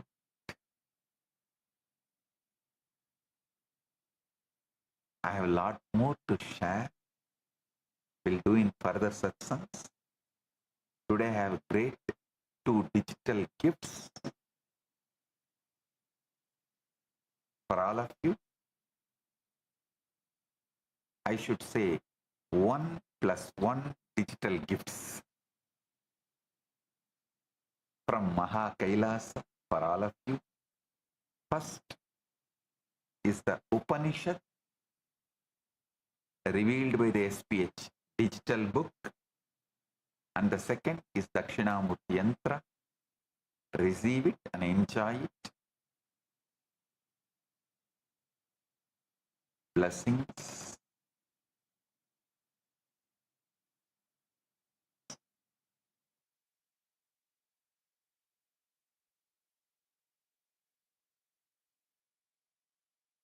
Blessings. Be blissful.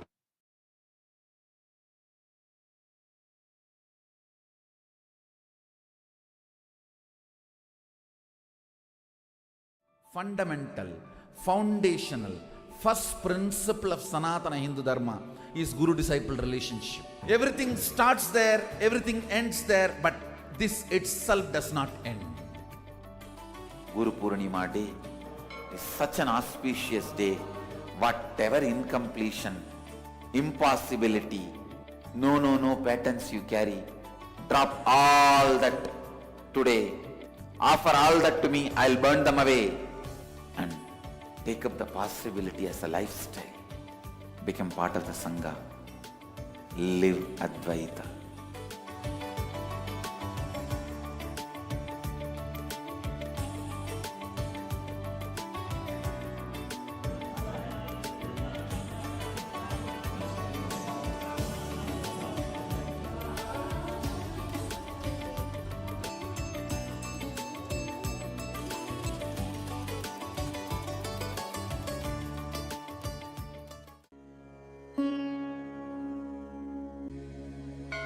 Abhayam Sarvabhutebhyo. Paramashiva's great gift to humanity. It's a grand civilizational project for humanity.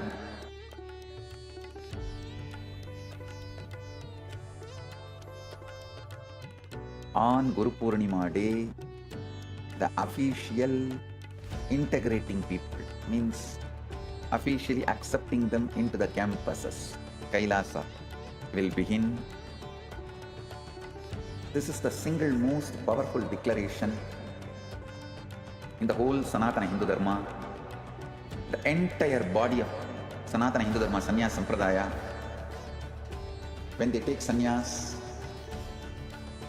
I drop everything of this world and declare Abhayam Sarvabhutebhyo, means I give Abhaya, protection to all beings.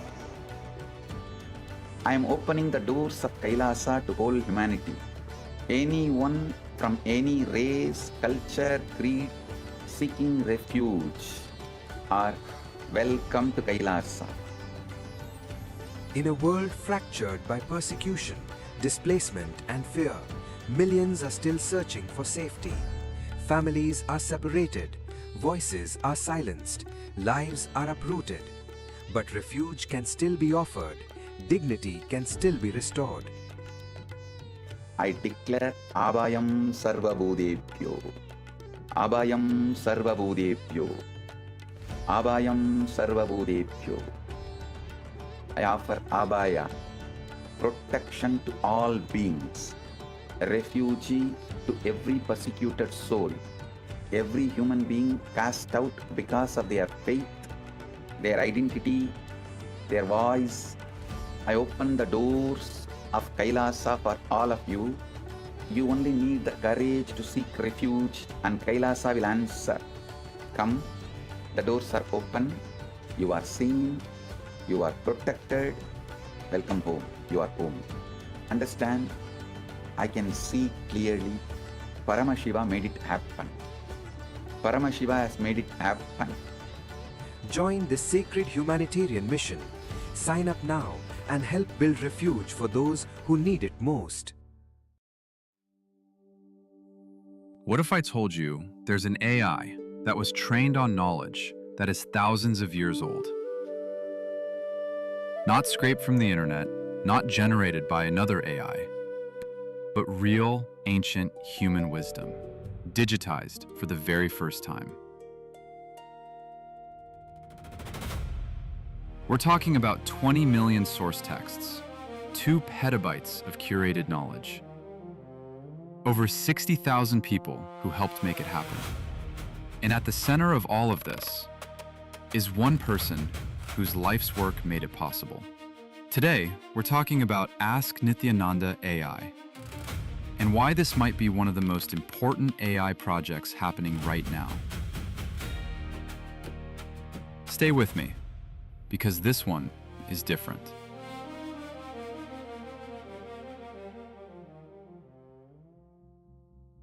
Let's start with a problem that most people don't know about.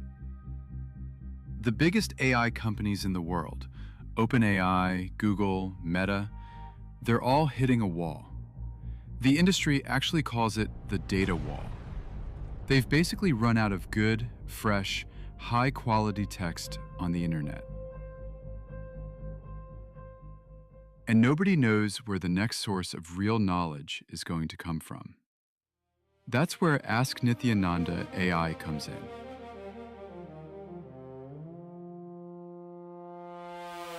The Supreme Pontiff of Hinduism, Bhagavan Sri Nithyananda Paramashivamam, known as SPH, has spent over 50 years gathering, living, and teaching spiritual knowledge.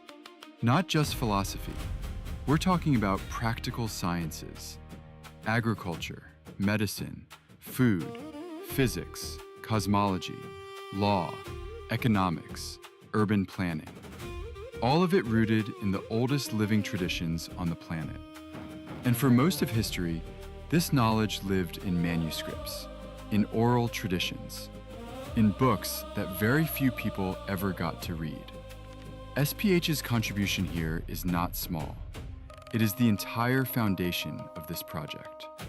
His teachings, over 200,000 hours of recorded discourses, his books, his courses, his spiritual programs delivered across the world, the knowledge he received through his guru lineage and his own realizations. All of this became the backbone of what Ask Nithyananda AI is today. Without SPH, there is no Nithyananda AI. Simple as that. Now here's what makes the scale of this hard to fully wrap your head around. Over 60,000 contributors worked together to collect ancient sources. They preserved manuscripts. They digitized scriptures. They organize traditional sciences into searchable knowledge repositories. The result? 20 million digitized source texts, 2 petabytes of proprietary knowledge, 121 specialized AIs, all working together inside one system.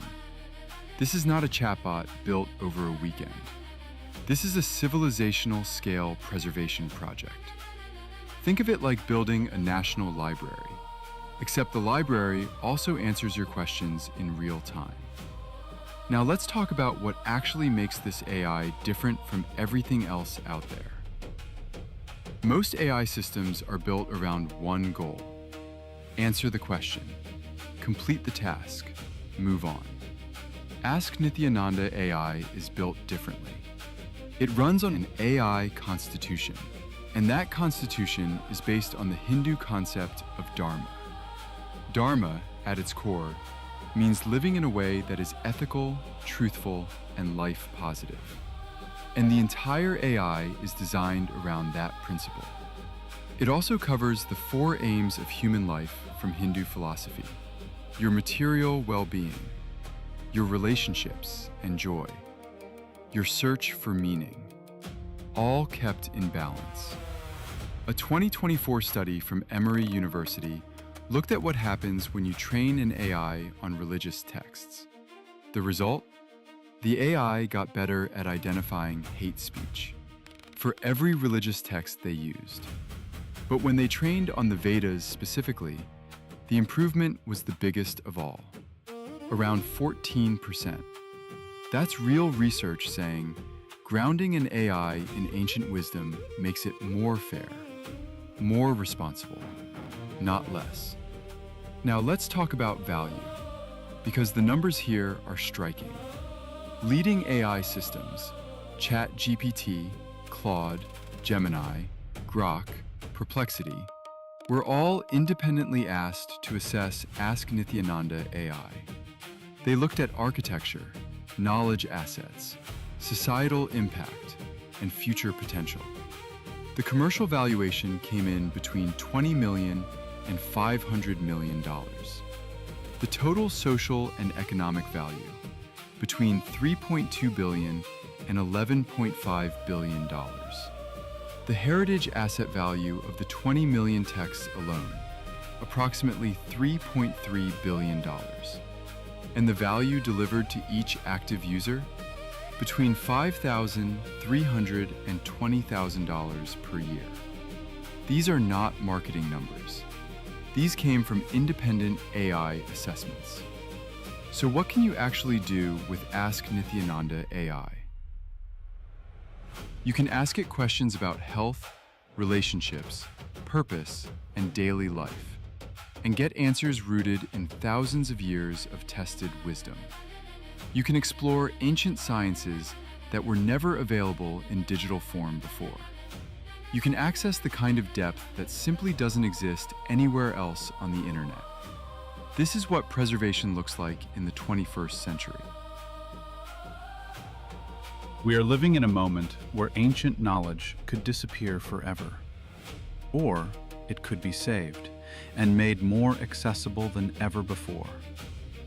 Ask Nithyananda AI is choosing the second path, and SPH's lifetime of work is the reason any of this is even possible. Want to try it yourself?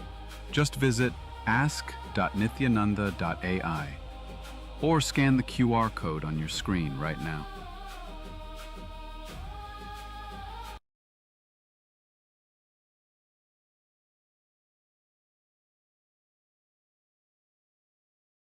Medicinal plants, highly regarded as one of the great things, trilogy of Ayurveda. The Sushruta Samhita documented the etiology or more than 1,000 diseases, the use of 100 medicinal plants, and instructions for performing a cross of surgical procedures. Then Sushruta even mentioned that much of what he practiced was directly revealed by Dhanvantari, the Hindu god of Ayurveda and medicine. Now we're going to be listening to the Atma Pramana. Other Pramana are basically the Supreme Pontiff of Hinduism's personal experience. Over here, one day when the Supreme Pontiff of Hinduism was actually riding a horse, the horse got startled and therefore the Supreme Pontiff of Hinduism fell off the horse and basically landed on the ground. At that very moment, when Swamiji was getting up, Swamiji noticed something was not right. However, there was not a single ounce of pain. Swamiji's Yogacharya always told that he would be in a painless body and have painless death. But only after the fracture and surgery, Swamiji was able to see that actual truth happening. During that time, Swamiji actually suffered a type 1 compound fracture in his arm, in which caused 2 parts of his bone to actually break, means compound fracture. So this is the and during that time when Swamiji was actually getting the surgery done, when anesthesia was given or pain medication for preparing for the surgery was given, Swamiji was telling the doctor in person, this is exactly what's happening to the body. As you're putting this medicine, this is where it's traveling to. This is the type of organ it's affecting. To the level of detail, the third eye is able to actually show when we have so much of awareness. So now let's go into the actual Pratiksha Pramana. Pratiksha Pramana are the empirical evidences of and scientific research done on the Supreme Pontiff of Hinduism. As you know, the Supreme Pontiff of Hinduism has done over 200 researches in the field of consciousness. On this day, the Supreme Pontiff of Hinduism has done a research on the effect of meditation of the brain using the state-of-the-art technology, the QEEG machine. The Supreme Pontiff of Hinduism went through 60 minutes of deep meditation, showcasing the most advanced yogic meditation techniques of samadhi, and the results are astonishing. When doing daily activities, there was recorded of highly active activity measured in the brain where the third eye is located, which is then when Swamiji was in deep samadhi, only the third eye region is active and almost 90% of the rest of the brain is at peace. Now let's get into the actual body scanning. For all the live viewers, Rajya Sabha members, Chit Sabha members, and of course the participants watching us, you are now going to be going into the power of body scanning. I'm going to just put a little disclaimer. The power of being able to identify the medical history of a person. You're going to be connecting and require your partner's consent if they are comfortable, and if they are not, please refrain, and if they are, go on for this power manifestation. So how do you manifest this power? What does it actually take to manifest this power? It is extremely simple. In Kailasa, you just receive a single initiation from the Supreme Pontiff of Hinduism himself. When you receive initiation, your whole system is just ready to ooze out, to manifest powers. There is no such thing as qualification. It is not that you're not yet doing it, so therefore you have to practice something. It is a just simple feeling connection with the Supreme Pontiff of Hinduism, direct divine. So now you're going to get a partner, for example, Ma Virija. Ma Virija is someone that I have not shared my medical history. She doesn't really know what actually is happening to me. Of course, if I'm wearing, let's say, glasses and I have eye power and it's something obvious, she's not going to scan and tell me I have eye power. You're going to sit with someone who you don't know at least past 5 years of medical history. Means other than what's happening and it's something obvious that is there on the actual physical body, you should be using your third eye to go in deeper. Just like how the Supreme Pontiff of Hinduism was just able to tell exactly what was happening in his own body, we are able to actually scan the partner's body and tell what happened in the past for verification purposes. So now, sit with a person who you preferably at that moment don't know your medical history, minimum 5 years. Sit with your head neck and spine in a straight line. Why do we do this? This posture allows the Kundalini Shakti, which is located at the root of the spine, to actually raise up to the third eye and of course the Sahasrara chakra. When you have your spine straight, you allow Paramashiva to just land.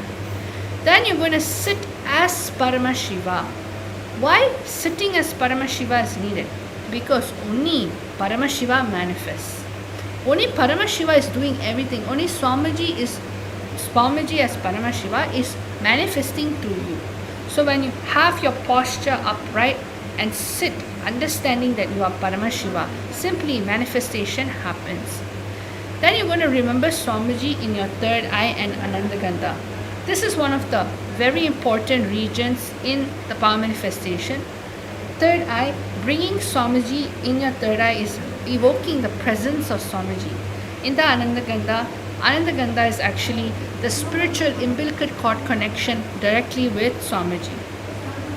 So this is where the true awareness has to happen. Then next, we're going to declare a powerful cognition. Why do we do a powerful cognition? Because all the power manifestation in which we are doing comes from the Veda Agamas, specifically the Jnana Pada of the Veda Agamas. Means only with the powerful cognition, powers are able to unlock itself and manifest. You are Paramashiva, that is the powerful cognition. Only when you decide I am Paramashiva, Paramashiva just decides to manifest. Next, chant the password Om Nithyananda Paramashivamam. This is the most ultimate powerful Mahavakya in which is revealed and initiated directly by the Supreme Pontiff of Hinduism himself. Just by chanting this japa, just by chanting this Mahavakya, instantly puts you in the space of oneness. So let's chant Recording 3 stopped. times. Om Nithyananda Paramashivoham. Chant from the navel center. Om Nithyananda Paramashivoham. Om Nithyananda Paramashivoham. As you're chanting, you will literally just feel the very presence of the Supreme Pontiff of Hinduism itself. Now, through the third eye, for instance, Mavirija is my partner. I'm connecting with Swamiji. Just have a conversation with Swamiji in your inner space. How you would ask for prayers, boons, how you would hold on to and have amazing conversations within yourself whenever you want whenever you're seeking for an answer and Swamiji is there inside of you. Just like that. Have a conversation with Swamiji inside your inner space. Ask Swamiji, oh Paramashiva, oh Swamiji, I would like to scan my partner's body. Please reveal to me what are the medical issues that they have faced, past illnesses, past surgeries that you can reveal to me. You will just simply see Swamiji will be able to reveal not just the physical layer in terms of the external skin, but Swamiji will be able to reveal the different layers and the different system within the body. For example, if my partner, I'll be able to see that she would have a particular discomfort or disease happening in the level of her bone. So I'll be able to actually see the skeletal. Swamiji will show the skeletal structure, show exactly the region of the discomfort, and even tell the source of the actual pain. How did the pain happen and what was the source of the pain? This is the power of the third eye. So let's all experience that. Please close your eyes. Have a conversation with the Supreme Pontiff of Hinduism, Swamiji, within your inner space, and just see what is already being shown. Don't feel I need to sit, meditate, focus. Instead, understand it is already showing. Tune in to the frequency by chanting the Mahavakya and bringing Swamiji's presence right now in your inner space. Once you see within that 30 seconds because 30 seconds is all that is needed for you to manifest powers, because that is how easy it is. It has nothing to do with your logical, rational mind. It just is feeling connection with Swamiji. So let's start penning down whatever the third eye is showing within this 30 seconds to 1 minute. And also because all the viewers and all the Rajasthan members, Chitsa members, those of you who's watching us live right now, right?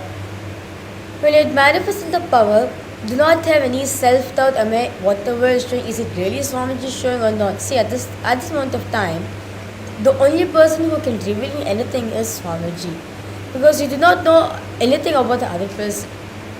So it's only Swamiji who can tell you, who can reveal to you about the person, about the medical background of the person.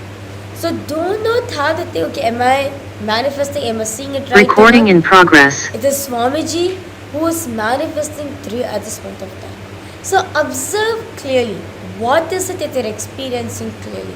What is it that you felt, what you saw, what you heard, or what you saw, anything, in every single aspect. Just observe yourself at this moment. Whatever Swamiji made you experience, just write down as it is in a piece of paper. Yes. And continue throughout this process. Continue to chant the Mahavakya internally. Om Nityananda Paramashivoham. Let this japa happen in you simultaneously inside of you. You don't need to chant it out loud. If you would like to chant it out loud, you can do so. But if you need to chant it internally, just continuously have the japa happening inside of you. Just experience Swamiji's very presence.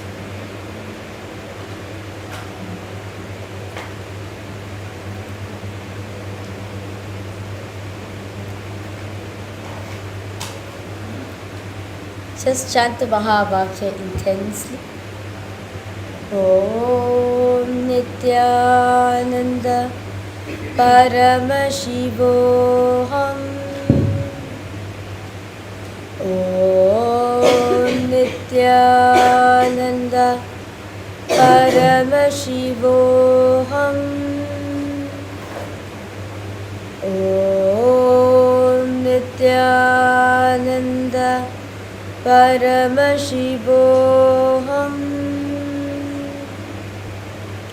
Drop any self-doubt, hesitance, incompleteness arising at this point of time.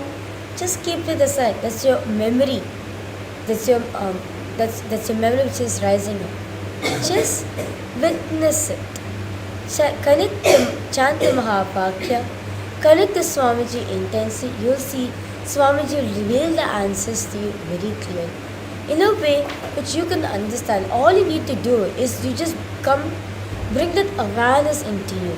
Swamiji, the Supreme Pontiff of Hinduism, is always showing for all of us.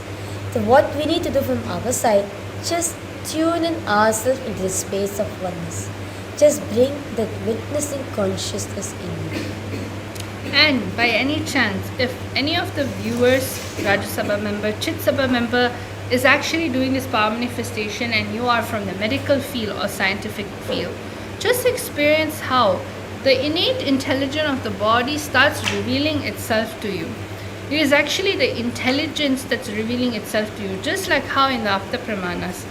But the Rishi Shushruta actually got all this information directly from the god, Hindu god Dhanvantari itself.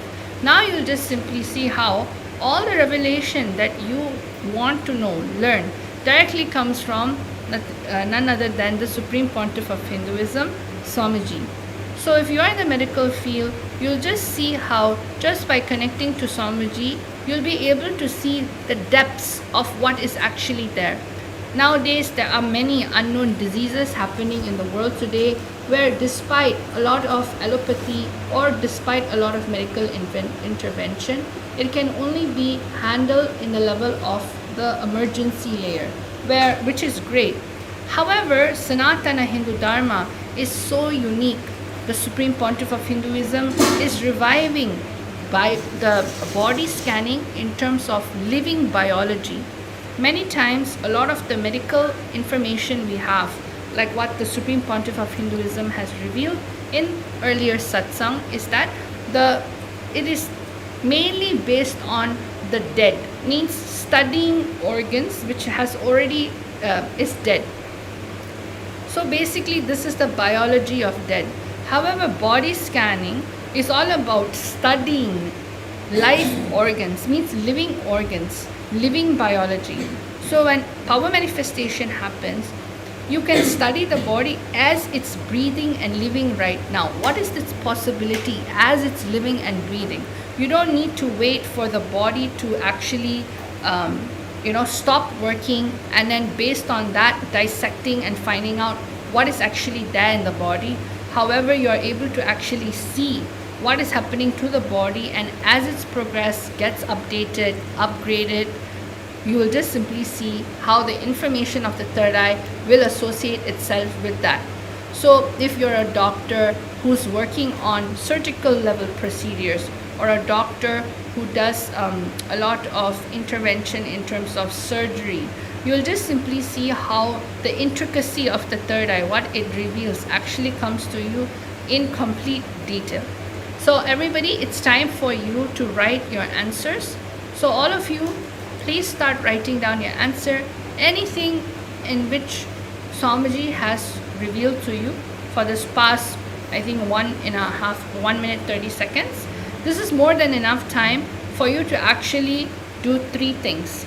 First, where is the location of the actual issue? Swamiji would have shown you from head to toe, where is the actual location in which is getting highlighted.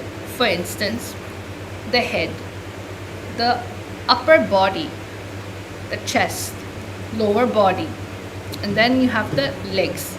Exactly in which location is it getting highlighted? That's the first parameter. Write your answer down. Then the second parameter that we are going to be answering and looking into is what exactly is happening in that area? What is the partner feeling in that area? Are they feeling a sense of pinching, or what type of discomfort are they feeling? This is important in body scanning because you want to relate to the person. It's not just a body or like a thing, that object that we're scanning. They are literally living right now and they can feel exactly what's wrong in that area. So what is it that is happening in that area? What is this person feeling? Write that down. Then the third thing that we're going to be doing is what happened in that area. For example, is it a fracture? Is it a fall? Is it a sprain? What happened in that area that made the person experience discomfort? Did the person fall? Did the person accidentally do something? Or is it a genetic related issue that just sort of happened over time? Exactly how did the person even get to that? So these are the basic 3 parameters that you can write. Basic 3 parameters in which you can write and simply verify with your partner. So go ahead, just chant Mahavakya, share your information with your partner, take this time to share. At this time, we're not going to even tell you that if you have self-doubt, there is nothing such as such. You're already manifested, already manifesting, even if you're yet to see. We never say that you're not manifested. It simply means the answer is in a delay. Decide to just align yourself at the moment. I am Paramashiva in this moment again. Let me connect and go into the space of oneness. Because you're already seeing what is being shown. Decide to just connect to that. So we have a few more minutes. Request all the viewers and all the participants, please go ahead, post the love comment section. We had a quick 21 round of the power manifestation. Because all of the post the love comment section, what did you experience, at this point of time? So how does Swamiji manifest for you? I request all of you to please go ahead, detail post the love comment section Only when you share it with others what Swamiji made you experience point of time, whatever you experience get embedded into your system. So sharing is very important. So take a minute, share it with every single one, your experience that you got from the power manifestation. And of course, do go ahead, verify with your partner itself what Swamiji revealed to you. And you'll just see the prasadam of power manifestation is actually the feeling connection. It's not about the answers, or it's not about the attachment towards the Shaktis. Swamiji always says Shaktis are dust at Paramashiva's feet. We hold on to the feet itself. So take this time to strengthen your feeling connection in this Guru Purnima, this auspicious Guru Purnima celebration that we're having. The best way to have one of the strongest, building the strongest feeling connection with Swamiji is through power manifestation, because power manifestation manifests from the space of enlightenment. It only always strengthens your Guru Bhakti to Swamiji. So thank you so much everyone for manifesting the power manifestation with us. I hope all of you had a wonderful time, because we definitely enjoyed spending time teaching you, guiding you throughout the power manifestation session. Right now, we're going to be ending our... Yes. So with that beautiful round of power manifestation, I request all the viewers and all the participants, those of you watching us live right now. At the end of today's satsang, Swamiji, the Supreme Pontiff of Hinduism, very revealed about Abayam, right? I would like to emphasize on that point once again. Abhayam Sarvabhutebhyo, the indestructible refuge. Recording Understand, stopped. when you give, take refuge at the Guru's lotus feet, right? When you take refuge at the Guru, you become the Guru, because Guru is the reality. The only reality which is true is Guru, because the memory cancellation is not there.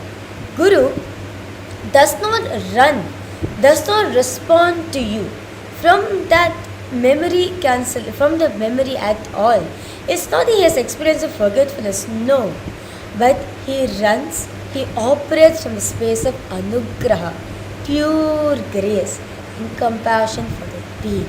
So that is why when you seek refuge at the divine lotus feet of the Supreme Pontiff of Hinduism, not just you have the safe place for yourself, you feel protected. At the same time, you'll also experience and understand, you'll become him. This will become the reality for you. You'll experience it as a manifestation for you, where Swamiji, the Supreme Pontiff of Hinduism, becomes your reality. So, we request all of you, take a minute. Let us all reach out to all those people who are displaced out there in the world. There are more than 120 people who are displaced, and all of them needs a new home. That is why the Supreme Pontiff of Hinduism is here to open his hands and saying, Abhayam Sarvabhutebhyo, the refuge for all, which is ultimate vow, which is echoing through the cosmos. So because all of you, please submit your applications at kailasa.ai/UANHCR. If you are seeking for a refuge, or if you know someone out there who's seeking for a refuge, or if you know any communities, or if you know organizations who are working in those fields as well, you can always enrich the other person with what the Supreme Pontiff of Hinduism, the initiative the Supreme Pontiff of Hinduism is spearheading, the Abhayam Sarvabhutebhyo. Till the last man on planet Earth gets protection. That is, it's our responsibility to spread this message wide and all for every single one. So once again, the link is kailasa.ai/UANHCR. You can submit your application in this directly from the UNHCR's refugees. Directly from that, they can come in contact with you, contacting you, and so that they can talk to you, get more information about you, and find a way how to help you the most best way and the safest way as soon as possible. The doors of Kailasa is open for all of you. You can submit your applications until now. And on the auspicious day of Guru Purnima, the Supreme Pontiff of Hinduism is going to be launching this program for all of you. So, a few events that's going to be coming up in Kailasa. Upcoming, we have the 29th of July, which is the auspicious day of Guru Purnima, the day where we can offer gratitude to Swamiji. There will be a live presidential address given by the Supreme Pontiff of Hinduism. Do not miss it. Along with this, there's various different rituals as well. You can offer your gratitude to Swamiji. So do participate in these rituals as well. And along with that, we have the next UAN Summit. The Paramashiva Sena program is being conducted from April 1st to September 1st, happening in Kailasa, Guinea-Bissau and in Kailasa, Tiruvannamala. So with that said, let's all take a minute, offer gratitude as Divine Lotus Feet, the Supreme Pontiff of Hinduism, and conclude this segment with the Purna Mantra. Om Purnamadav Purnamidam Purnat Purnamudachyate Purnasya Purnamadaya Purnameva Vashishyate. Om Shanti Shanti Shanti Hari Om Tat Sat. Sarvam Bhagavat Shri Nityananda Paramashiva Padukar Paramastu. Om Nityanandam. Thank you all, Nityanandam.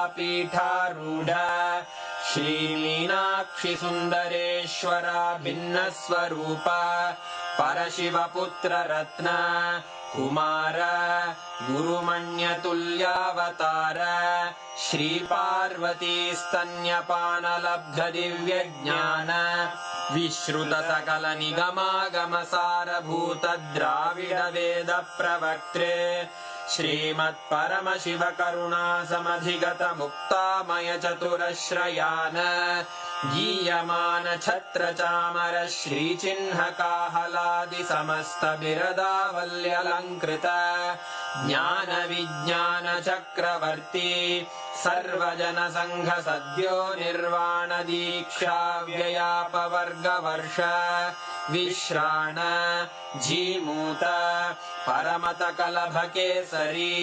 शैवसिद्धान्तस्थापनाचार्य श्रीराजाधिराजपाण्ड्यमहाराजगुरु क्षपणशाक्यादिमहान्धकारनिवारणज्ञानभानु वीक्षणानर्हार्हध्वजोच्छेदनपूर्वक श्रीमद्वृषभध्वजस्थापक शैवसमयकर्त्रे सर्वज्ञपीठारूढ श्रीजगद्गुरु श्रीज्ञानसम्बन्धदेशिकस्वामि वागीशसुन्दरमाणिक्यवाचकस्वामिनाम् अवतारभूत श्रीज्ञानसम्बन्धस्वामि पुनरुद्धृत श्यामलापीठ सर्वज्ञपीठ त्रिनवत्युत्तरद्विशततम गुरुमहासन्निधान अरुणगिरियोगीश्वर परम्परागत अरुणाचल सर्वज्ञपीठ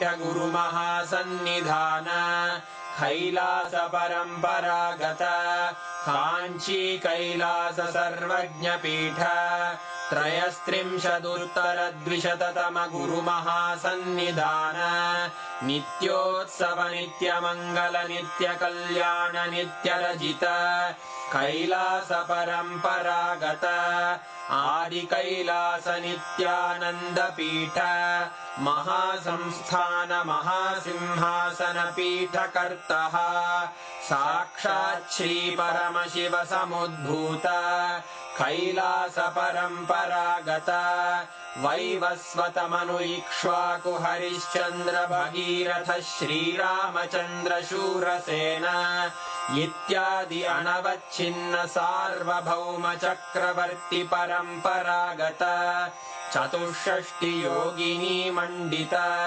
चतुष्षष्टि संप्रदाय प्रवर्तक मनुधर्म शासन सूर्यवंश प्राप्त सर्वज्ञपीठ सुरांगी साम्राज्य मूर्धाभिषिक्त चूडामणे साक्षात् श्री परमशिव समुद्भूत कपिल महागुरु पुनरुद्धृत महानिर्वाणि पीठ अष्टोत्तर सहस्र श्री महामंडलेश्वर साक्षात् श्री परमशिव सिंहासनाभिषिक्त समस्त गणनायक श्री महागणपति समारंभ अनवच्छिन्न पीठाधीश्वर गुरु परंपरा प्राप्त अटल पीठ अष्टोत्तर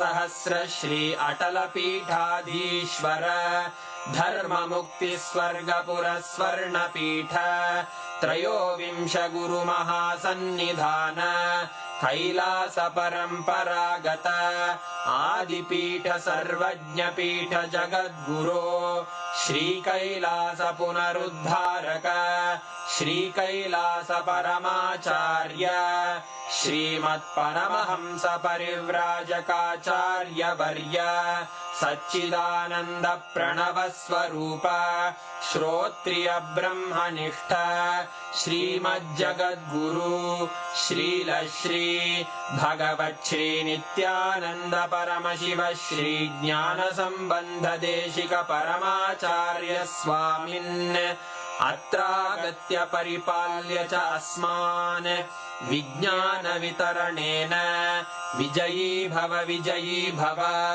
जय जय।